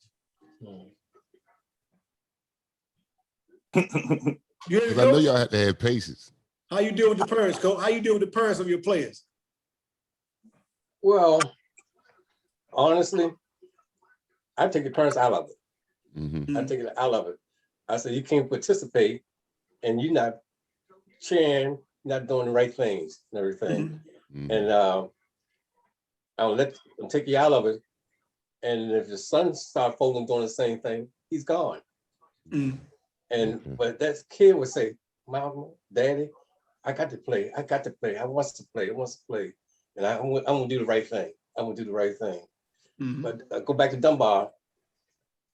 I had parents or teachers coming down there and telling us what to do, what's wrong, or what have you. And this kid need this, he need this, and this and that. But the other side, y'all did a good job too. Y'all the seniors down there, mm-hmm. And y'all would participate right with the teachers and all that, and let me know, let anybody else know what was the problem, or we go talk to the teachers, the parents. Mm-hmm. Y'all sometimes go talk to them. Mm-hmm. So that's taking a lot of pressure off me while I concentrate on the kids, But sometimes you get these new type of parents now, man. They ain't just their flies. They different. That's why I asked the question. Coach Barnes, let's see what you got, Coach Barnes.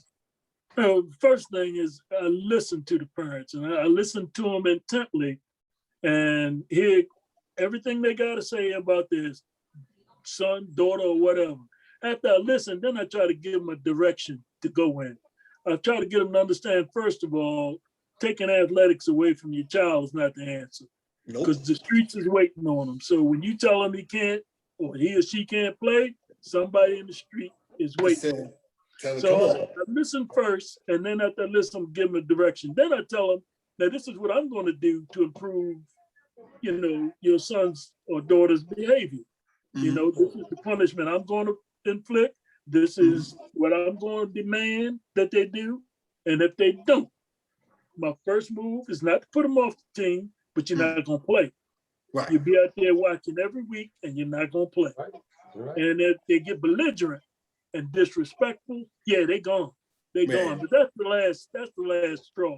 So the first thing I do is listen. Yeah, exactly. Listen, give them a direction, and then after that, you make a way for them to be successful. So that's how I try to do it, Jay. These parents look. Chris is an example, because Chris didn't have the greatest confidence going into his senior year, but and he had some problems at home. But I tried to make Chris understand you're the best covered kid out here. I mean, you know how you teach a defensive back to give a cushion and close. Chris got the concept. He get that cushion, and when he closed. So it was But he hard. don't wear it like a glove, So you got to give him a direction. Herb, what you got, Herb?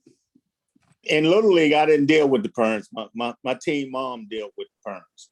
I didn't deal with them. I didn't deal with them at all. And the other way I dealt with them was the kids loved me, so they didn't want to mess up. To not be able to play was the worst. That was just like being a kid back in my day and to get punished. I'd rather get a beating. You beat me, let me go. Yeah. Just let me go outside.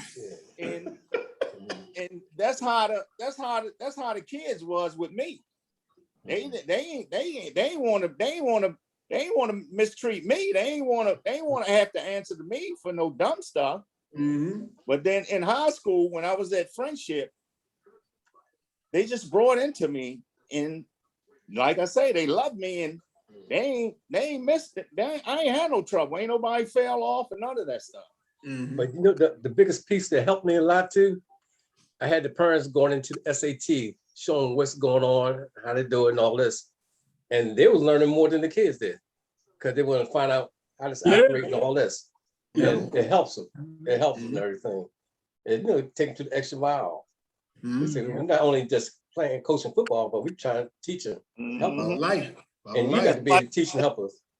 Just like Mr. Barnes said, if you're gonna take them off the team and let them hang outside, then you're making a big mistake. Yeah, you doing something constructive for 3 hours. And my goal was not to leave them any energy when they left me. Go home and go to bed.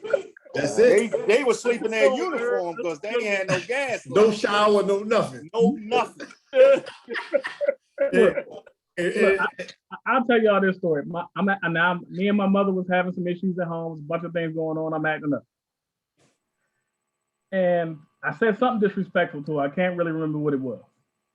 But I heard her crying downstairs. And then I heard her say, she come in my room crying. And she said, somebody want to talk to you on the phone. I'm an idiot.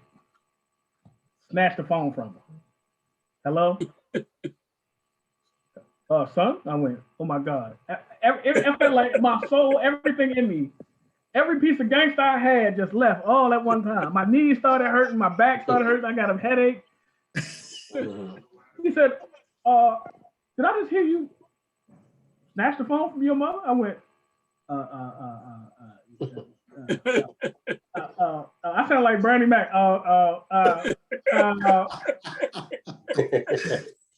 He said, I've heard enough. Give the phone back to your mother. I heard her say, okay, coach. All she looked back in the room and said, Coach Bond said he want to see you first thing in the morning. I went, I started singing a Negro spiritual in my head. Praying. Yeah, like I said, that's the power. I knew I was going to die. That's the power that we have. We have that power. Exactly. I would have rather seen God himself than Coach Obie Bonds upset. I'm telling you right now, I would rather deal with anybody else. He came in there, he said, son, and I went, whatever you get ready to say, I'm never gonna ever do it again. I swear to God. I swear I'll never do it. Now, let me ask you. Let me ask that question for you, Taz. Let me ask that question about parents. Like I say, I deal with parents a little differently, like kind of what Herb said. The kids buy into you so much that you kind of take the parents out of the picture. Yep. But at the same time, my parents at Evanston used to tell me, Coach, I'm dropping my kid off August 15th. I'll pick him back up in December. Because we were occupied so much of that time. And if they had an issue at home, they said he needed to come off the team. They saying, Coach, he ain't took the trash out all week. His room. I know what I say. I got it. If you would deal with it.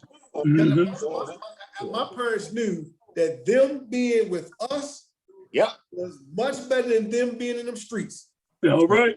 All right. So, but I had one kid, I'm gonna tell you, I had one kid that Terrence Wilson. Terrence Wilson came to Evanston as a grown man. He was 6'2", 180-pound freshman. Like that. And I did everything I knew to do. I ran hills, hurdle top. You name it, it wasn't working. What I had to make Terrence Wilson do is his sophomore year, I sat him from the Maryville game, which was like the second game of the season, until the playoffs. That is the only thing I took. He had to come to practice every single day. He dressed for every game and he watched. He had one year, he was the punter. Now you take this most athletic dog kid and he knew only thing he'll do every game is punt. From that point on in life, I never had another issue out of him. And right now he runs his own business. He has his own lawn care business. All right. Lawn care, because I knew that if I didn't break him, he would be a killer in these streets because he was a grown man from a young child. So you take them and we gotta fix them and mold them now. We can't send them away. You know what I mean? Because once you send a dog kid into the streets, that's a killer. I mean, that's what they're gonna turn to because they got that thug mentality. They have no fear and they already grown. So now take my fault. Interject a little bit. Now, when you saying that, and it sounds like there's a lot that I'm looking at the parents. Like, even though because there's a lot that we see at these games now on the behavior on some of these parents. Not all, you know what I'm saying? A lot of them out of control. Yeah, out of control. Like, can y'all tell like what? How can that affect a kid on and off the field? Lose scholarship money. That's what they do. They lose kids scholarship money. That's what they do. I talk to college coaches all the time. Unless your child is something they can't find nowhere else, dealing with that. And that's why in the beginning of every season I have a coaches meeting. And I break it down. Like I say, if you go to this program, you're not coming. Or it get to the point where it sometimes you got to put the pressure on the parent. Like you can take your child, but I know that the child is so embedded in us that the child not gonna go there, and the child gonna help their parent. Like, my dad, you gotta stop. Yep.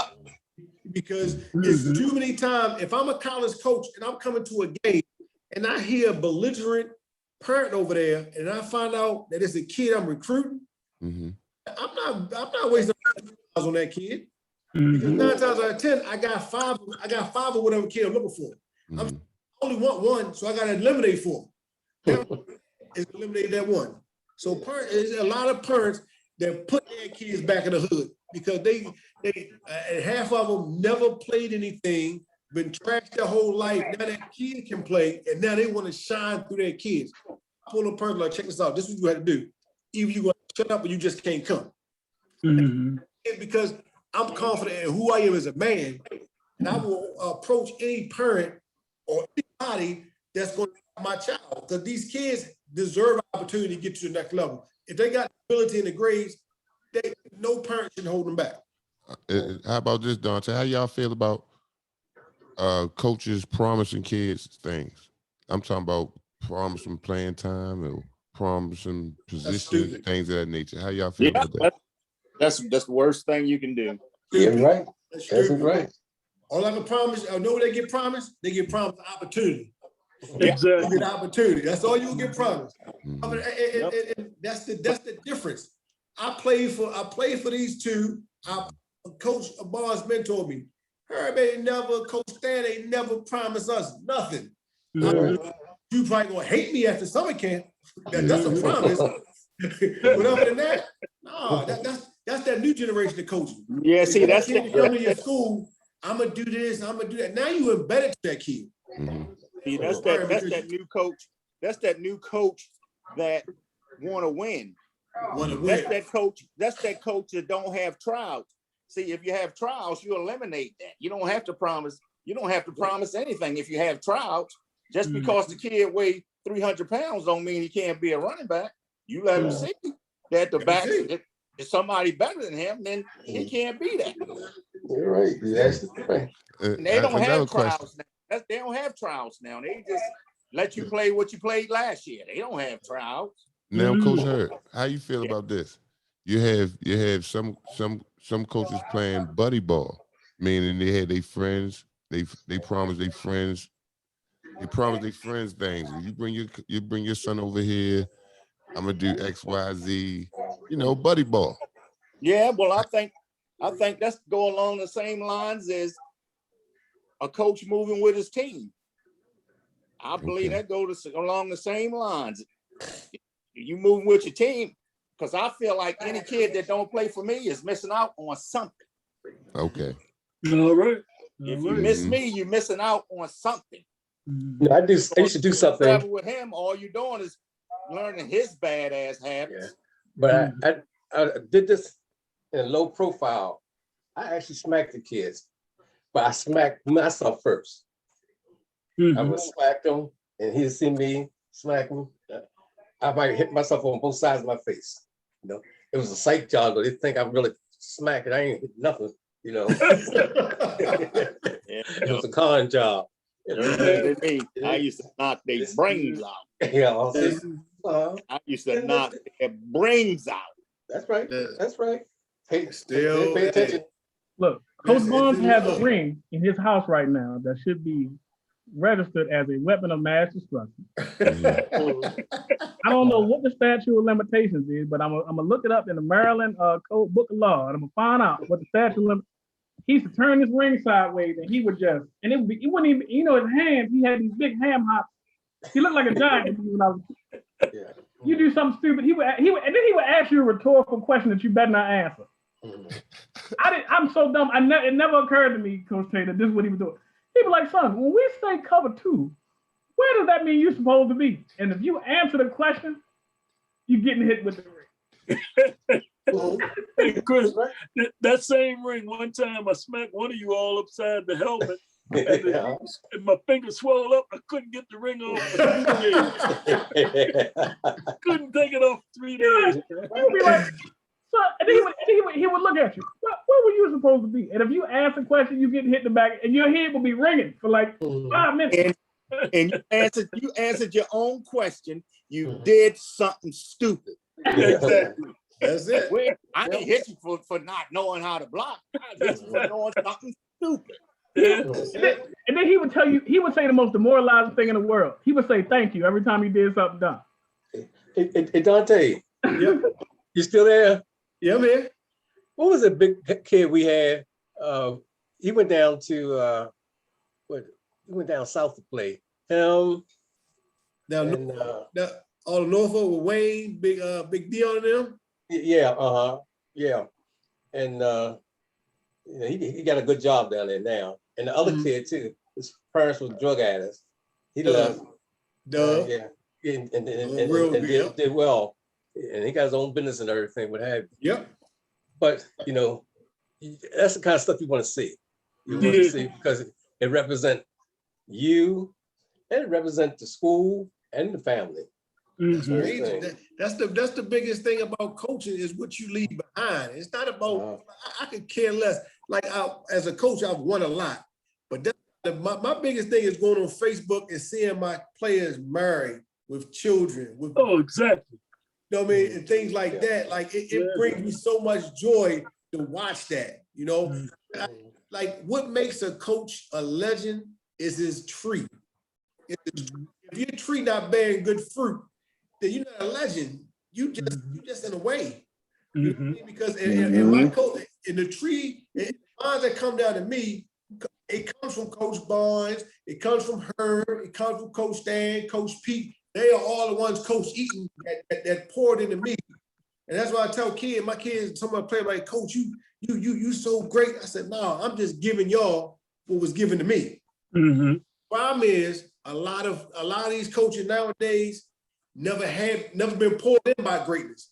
So what they think greatness look like, and that's why we losing, because these coaches never been in the fire.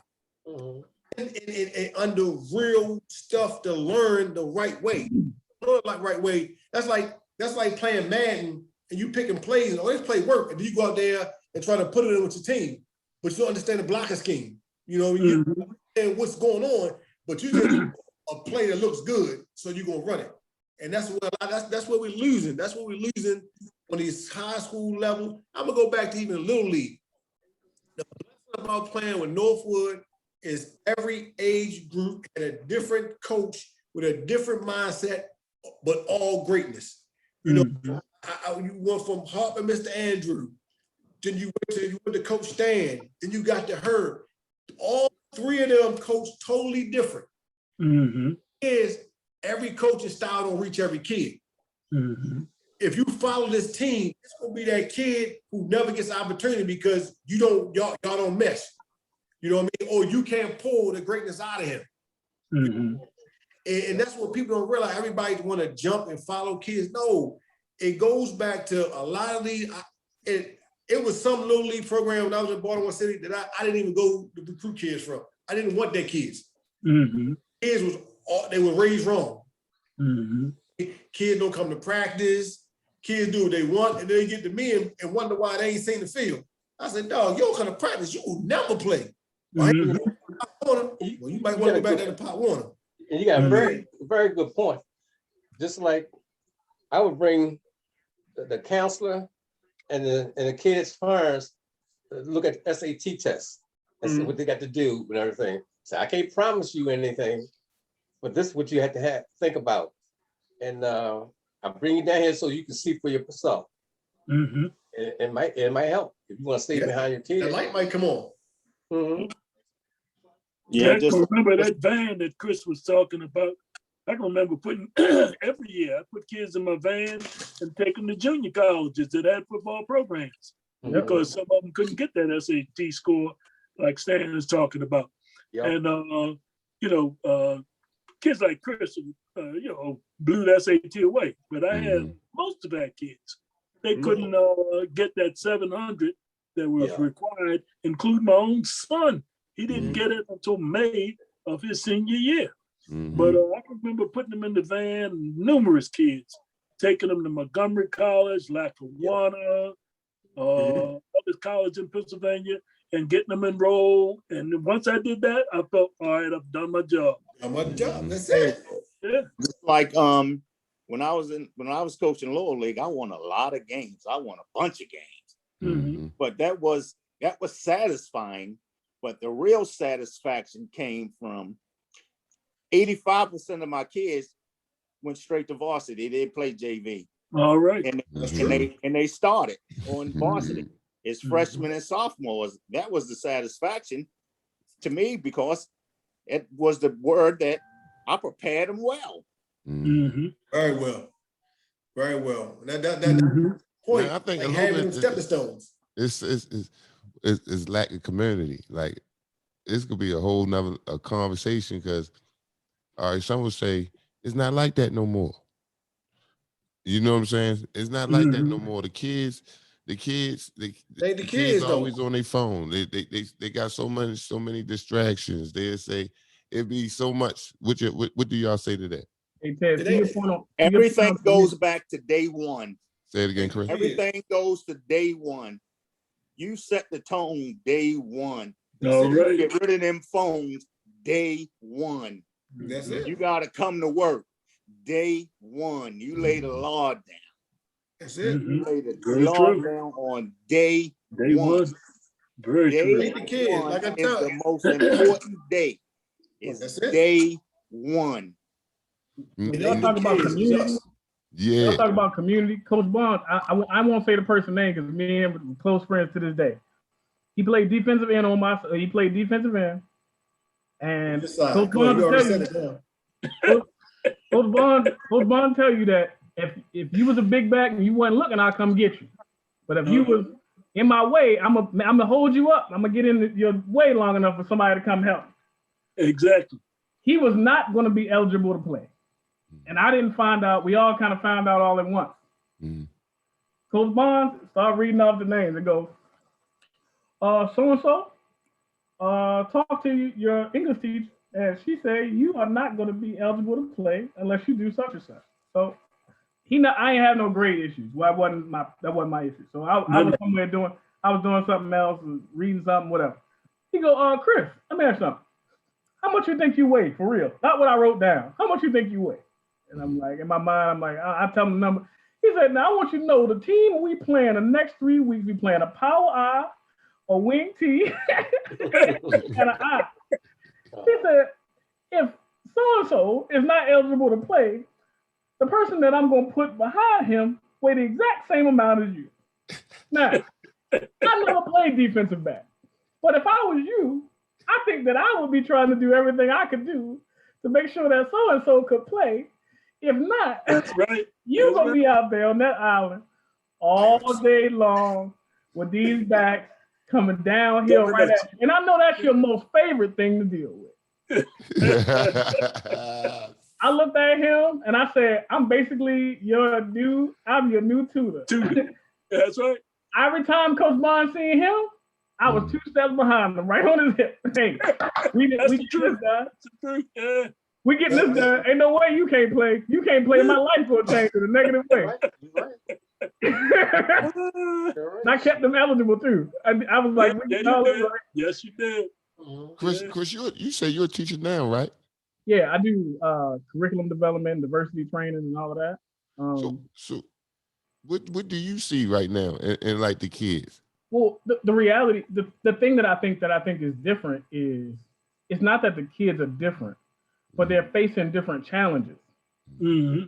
So we knew, like we read the paper and stuff, so we knew what other teams were doing and what other team statistics were, but we didn't have a way to measure our life versus their life. Mm-hmm. Right? So now with the advent of social media, you know what kids are poor, what kids aren't poor, what kids' families let them travel, go places, what experience they have and all of that versus you. So I think that the reality is that coaches, and I think that the blessing of these 4 legends that I'm talking to, I'm honored to just be in the conversation. Mm-hmm. But the thing that I think all 4 of them have been talking about is having that intimate relationship with the child. Mm-hmm. So for me, Coach Barnes knew that he could yell and cuss and scream and do whatever he needed to do with me because that wasn't my issue. Right. My issue was dealing with my teammates. I didn't know how to communicate with everybody else. I was like halfway in the street, but always kind of a nerd. And I kind of didn't really fit in. I was kind of weird. So, he had to help me deal with that. But as far as me and him, we was good. He could say whatever he wanted to me, call me whatever name. He gave me a nickname. It kind of stuck. And people still call me that to this day. Can you get right? I'm the only person ever to make an all-star team that can't get right. I don't understand to this day how that works, but whatever. I'm not bitter, but anyway. So, but yeah, when y'all, but as what I'm saying is that having the intimate relationship with the kid is you got to know what it is that makes them tick and what it is that their individual issue is. Exactly. Well, here's the biggest problem though with the system now. They bring anybody in to coach, and a lot of times them guys don't know nothing about sport. Homeboy hookup. Well, I couldn't get a coaching job. If you weren't my friend, then I couldn't get a job. You would take everything I had, but you wouldn't take me. Wow. Mm-hmm. That's crazy. And it's sad. It's sad that that's the kids are not different. The village is different. And the thing about the village is different is when we were coming up, in my neighborhood, I lived in Everson Monroe, I lived in Barn and Bitter, both sides of town. I don't care what, if we did something in the neighborhood, when Denise Jones or John Jones turned on that block, they were being told what happened. And when they were being told, they not gonna go back, oh, my child didn't do that. They be like, no problem, it'll be taken care of. You could get whooped or linked on by the neighbor just to your parents. Yeah. Because the only thing that's different now is the parenting is different. Yeah. They're horrible. They're horrible. You know? Yeah. I'm going back to the same thing. Do no wrong. The coaches, they get in there, they don't have the proper coaching. It's not the kids, but the coaches don't know anything. And they never go to camps, they never go nowhere. I always say you judge a coach by his parenting, because I parent the same way I coach. That's right. All day long.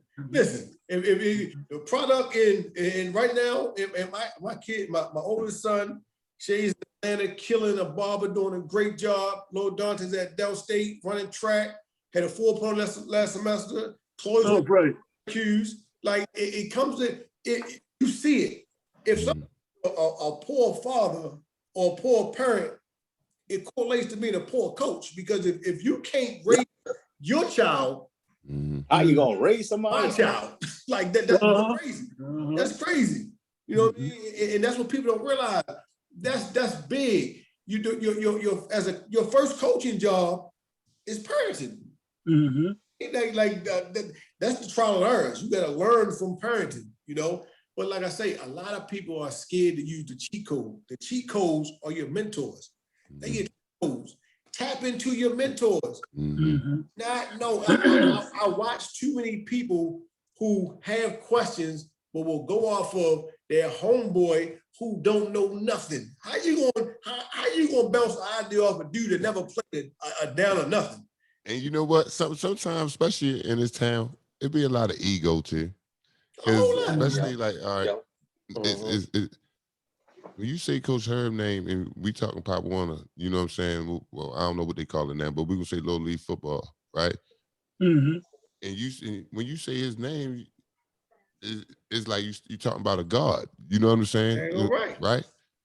Other coaches, a lot of them that play the video games, is that they not taking that because they looking at it already. Started looking at it like, oh, I could learn something or something. I could pick his brain.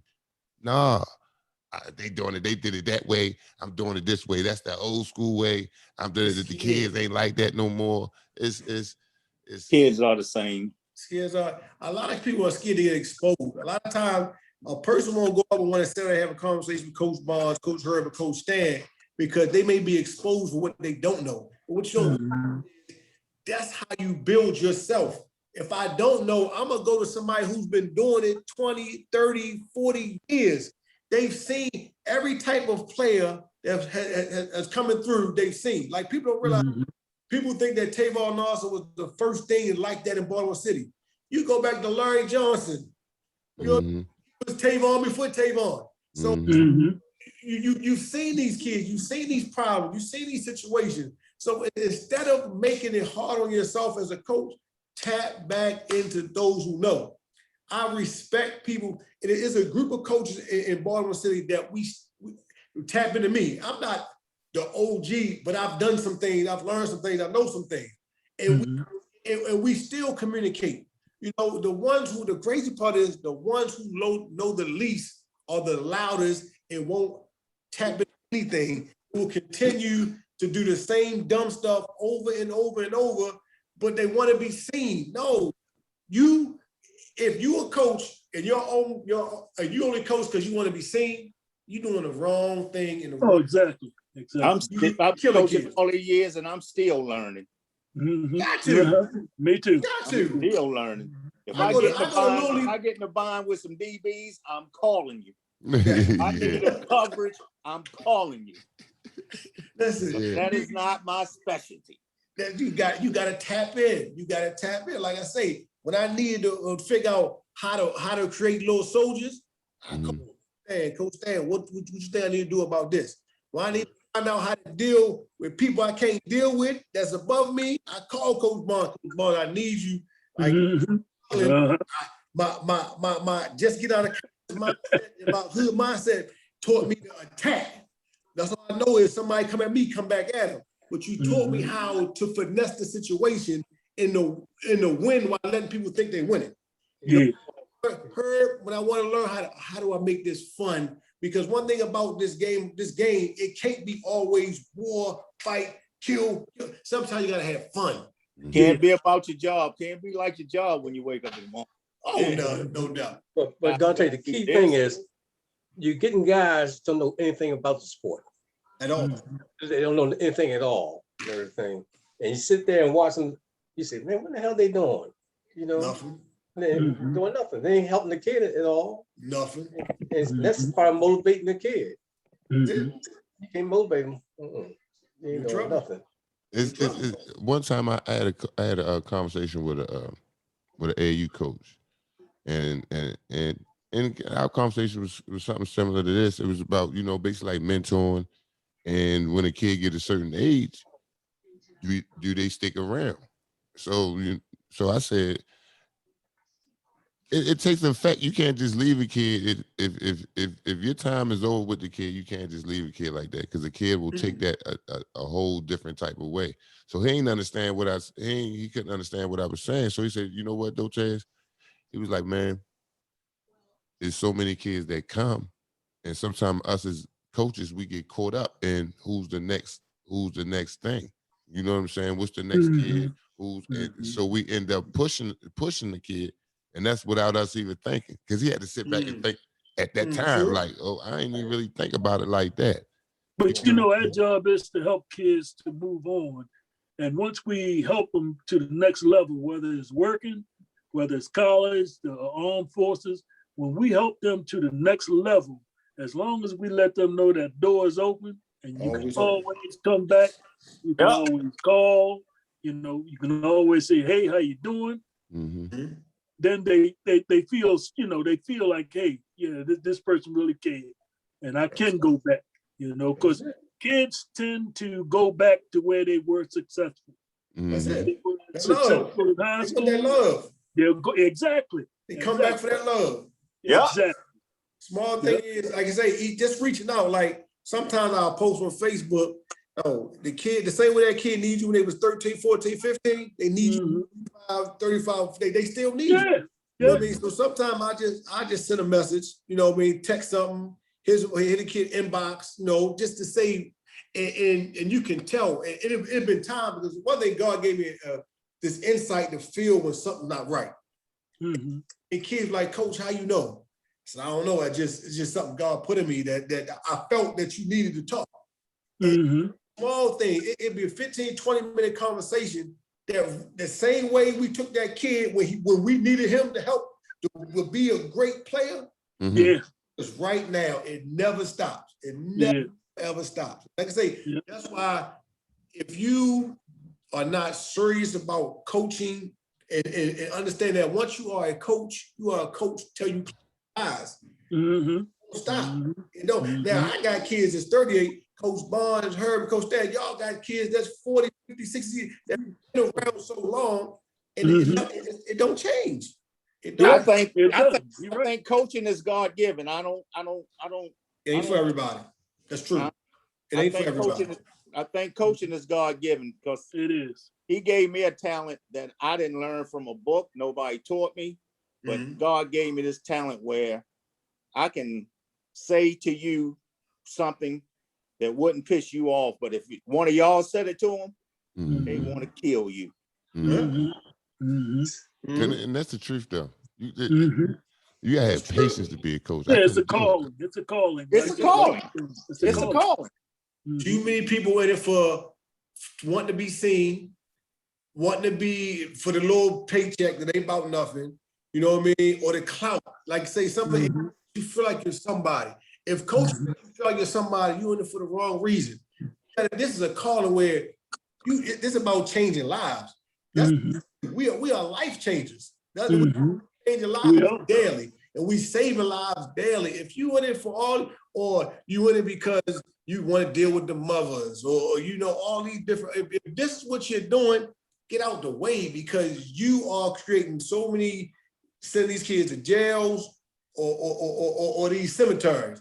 Well, nowadays it's coaches that's coaching their own kids and their nephews and their cousins, and that's what coaching is about now.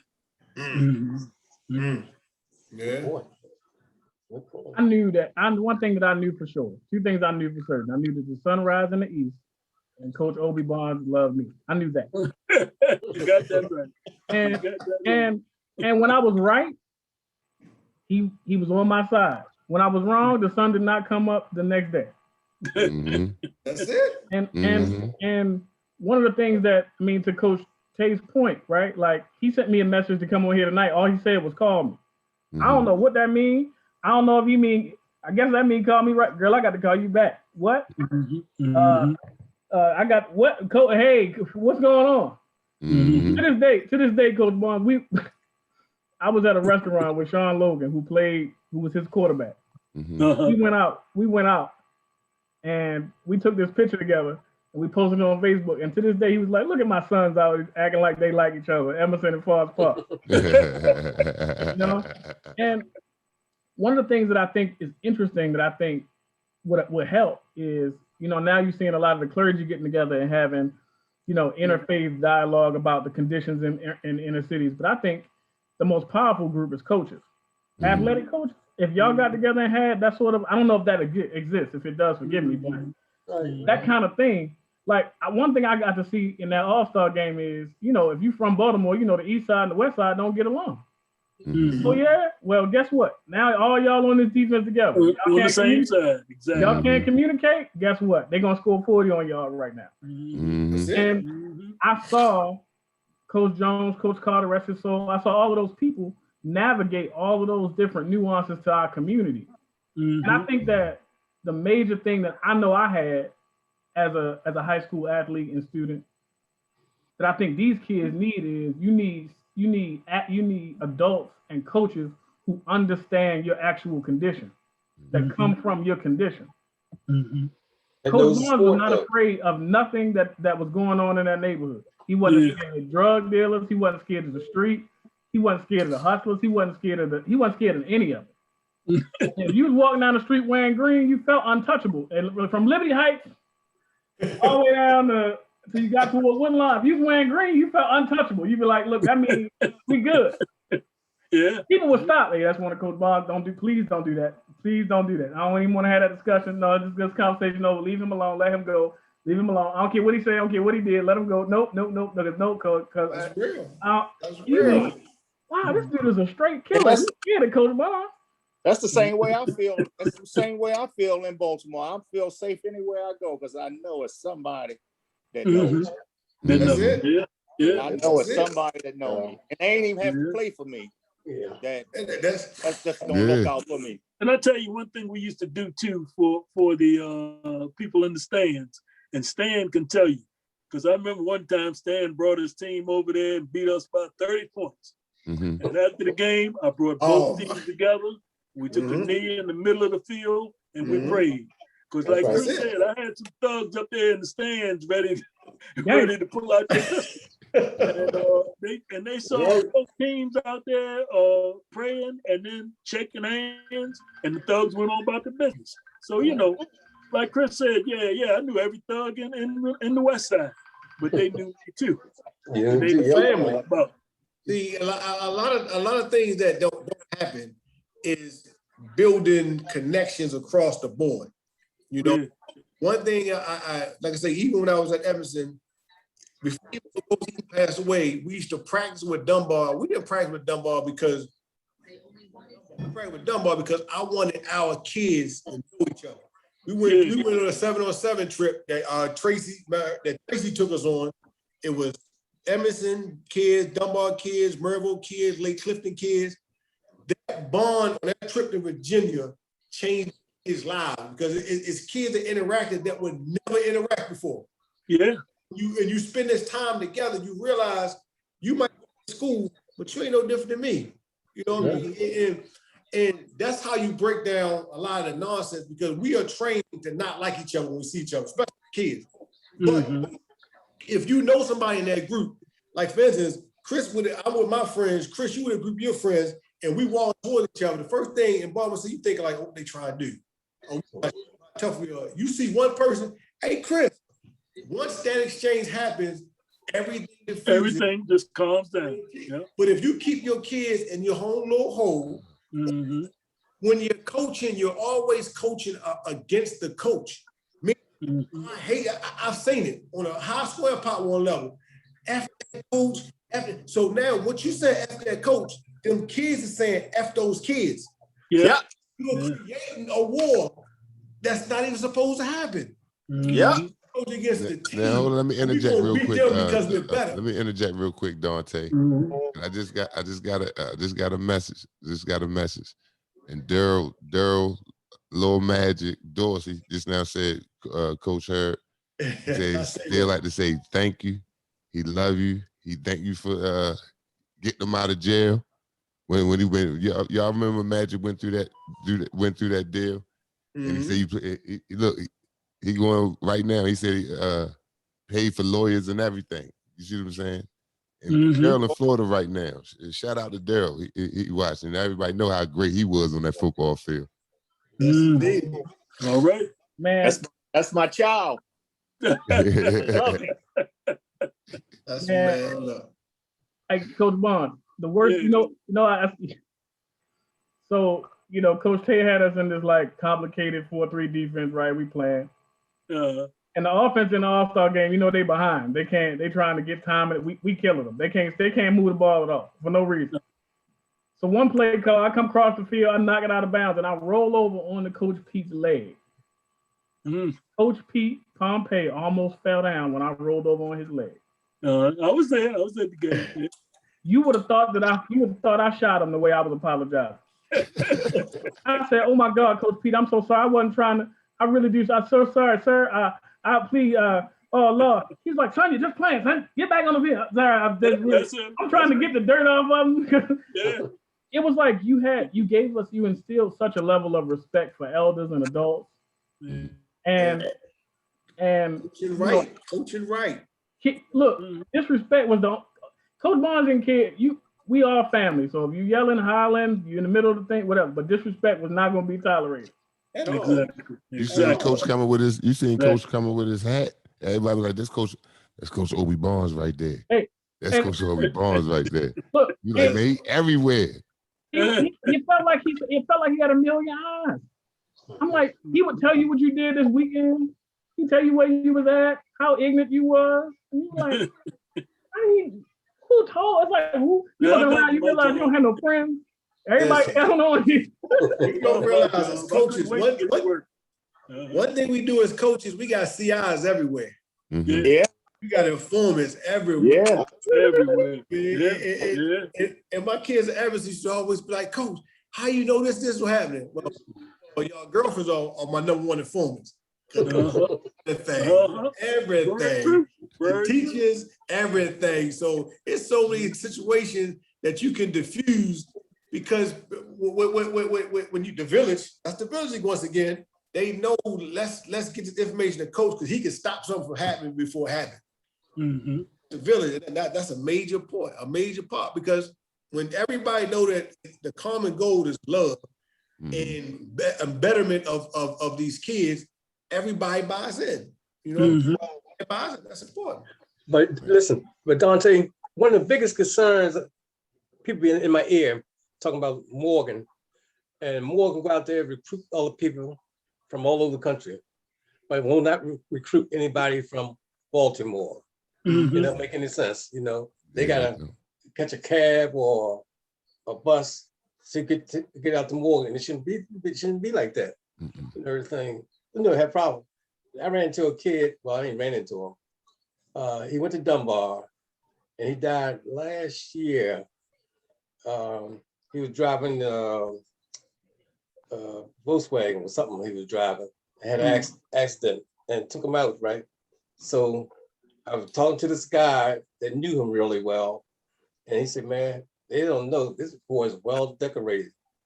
I said, "Well decorated, yeah." He said, "He got military stuff all down his chest and everything, And then one of his best buddies said, who had told the guy, said, "Hey, he told me watch out for his daughter, and I'm gonna watch out for his daughter, make sure get an education and everything." And he talked about me and all that. I said, "Damn, I don't know the boy." I said, I must have missed him. But he was a good kid. I had seen him before. And just took him out of here. The impact is real. The impact is real. Like I say, that's what when the city was great because we had great leaders that really, really, really cared. That's the biggest thing. One thing you heard Chris say a million times, you heard Taz say, you heard me say, y'all showed us that y'all cared in different ways. Everybody's way wasn't the same. As a result, I knew that if anything needed, it's a phone call away. No matter.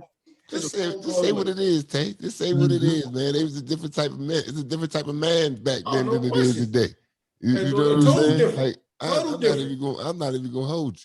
I hope I could come to even the half of my grandfather, but they strength and the love that you see what I'm saying, like their egos ain't at their time. They had their little thing. However, the base of it, the base of their core of them, they foundation.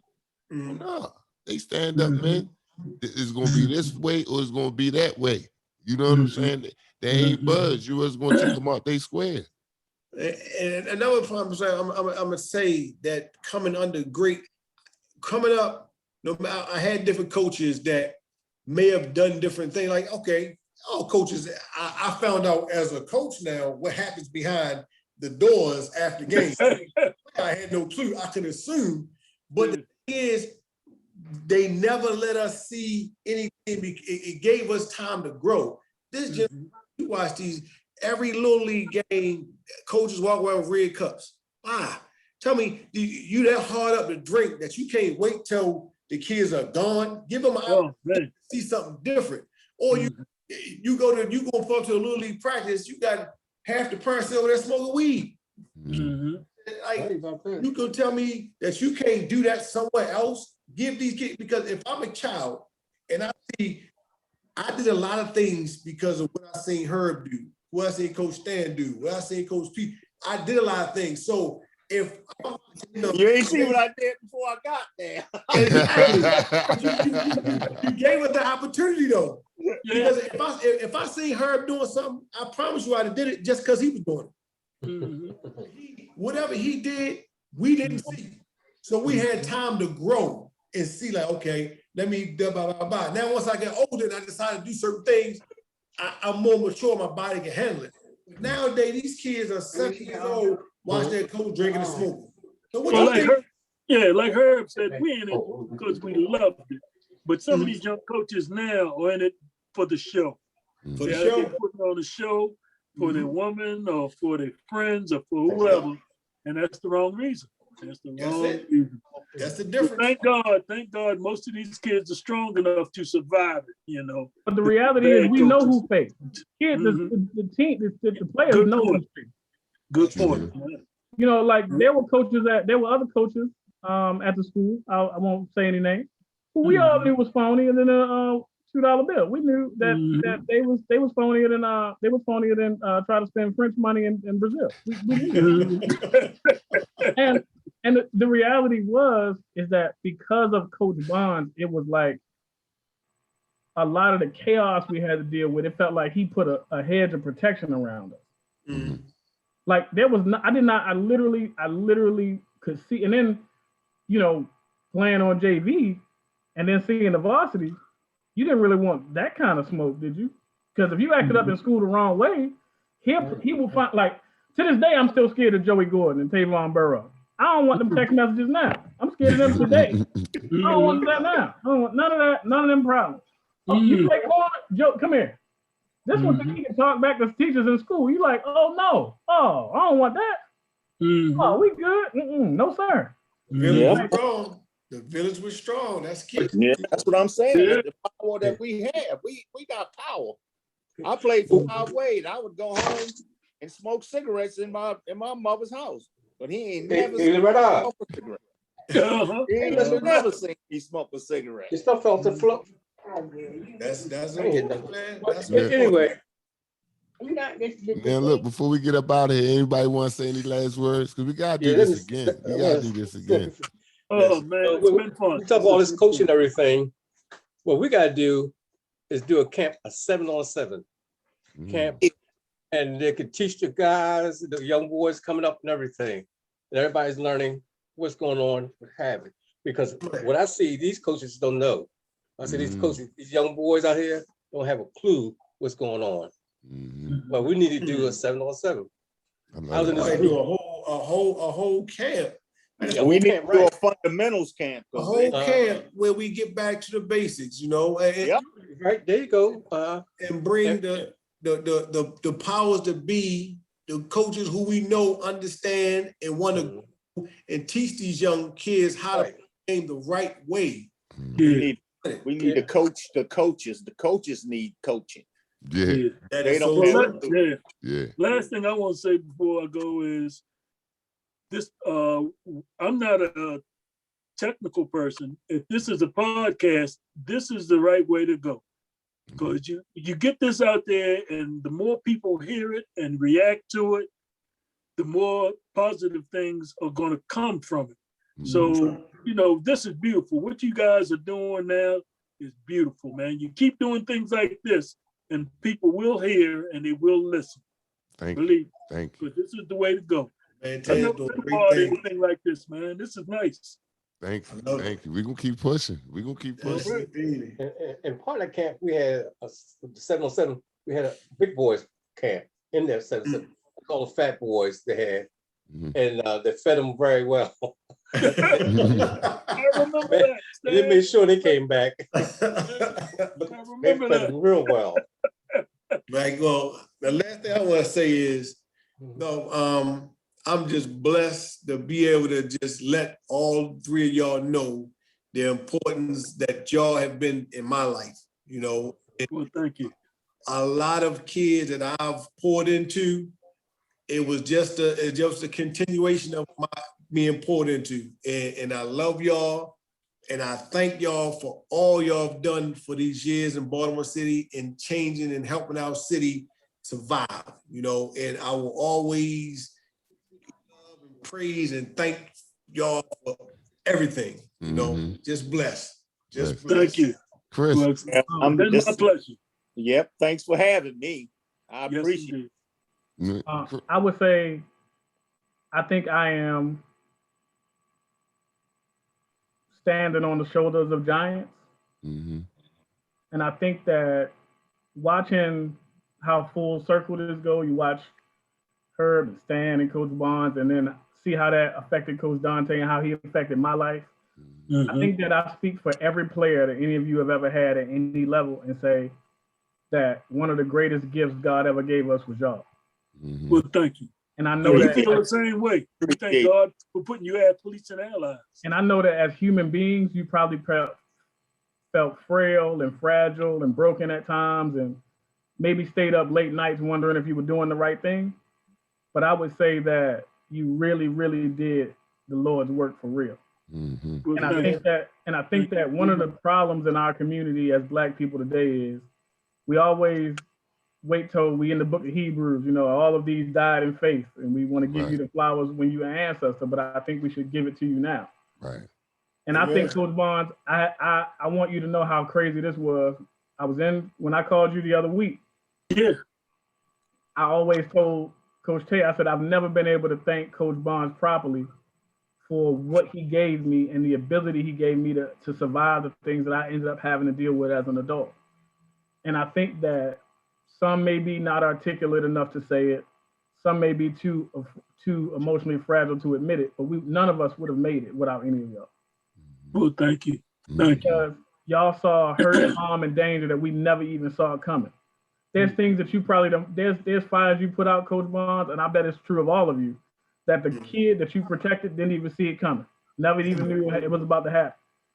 And I think that I'm just so blessed of God to be able to say thank you, right? Because I remember being, my mother had cancer when I was in high school. You remember that? I remember. And, the only thing I had to look forward to was football practice. And I remember how happy I used to be every day to see you. And I think knowing that who you were and what you were and how gifted you were, and I knew that I had you, gave me enough tenacity to make it. Well, thank you. And all of you have had that same impact on thousands of kids. I'm sure it's something like, now I get to be petty, I'm sure it's like 450 years of coaching experience probably on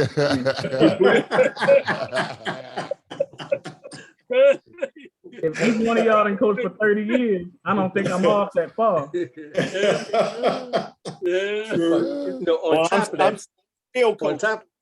top of that, you need to find ball players that believe in God and have them guys lead you in prayers every game, before and after the game.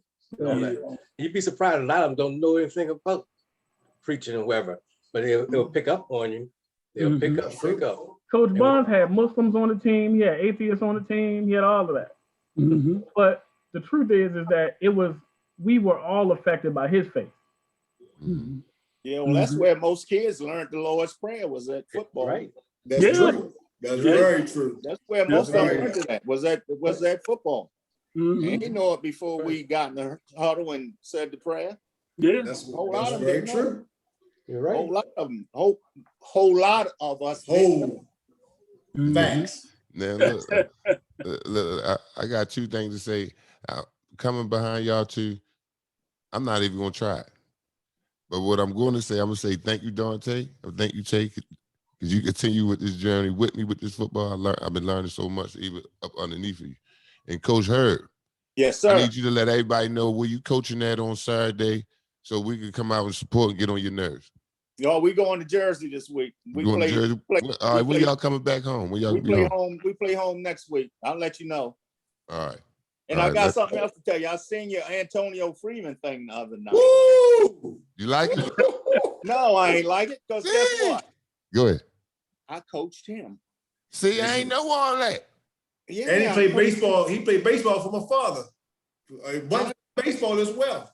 I coached him before he went to Poly. See, look, y'all. See, listen. When I do those short videos, that's just me reading newspapers and articles, and I just pick it up, and then I just go. That's why they so short. You see what I'm saying? Listen, we can get buttons on. All right, we can hit buttons and get buttons on. Oh, say no more. Say no more. Yeah, I coached him right before he went to Poly. Now, Coach Bond, you gotta at least let me, when I come in town, Coach Bond, you gotta at least let me take you to lunch or something. Let me spend $20 or something on you, please, one time. Be my pleasure, Chris. I can't tell you how many bags of chips I stole when you wasn't looking. Yeah, he knew you was hungry. He knew you was hungry. That's why he left the chips. Look. And then he would come in and go, I want everybody to know that I have 42 bags of chips and I'm down to 7. Somebody can tell me. He'd be like, it was Chuck. It was Chuck. Not him. Hey, all you coaches, if them kids start telling us the things they used to do, we would die laughing, man. They got away with back in the day. Yeah. All right, fellas, coming live for Taz TV 410, Baltimore. We coming back. We coming back. We ain't done. We gonna keep pushing. Coming live for Taz TV. All right, man. Y'all be safe. All right. All right. God bless.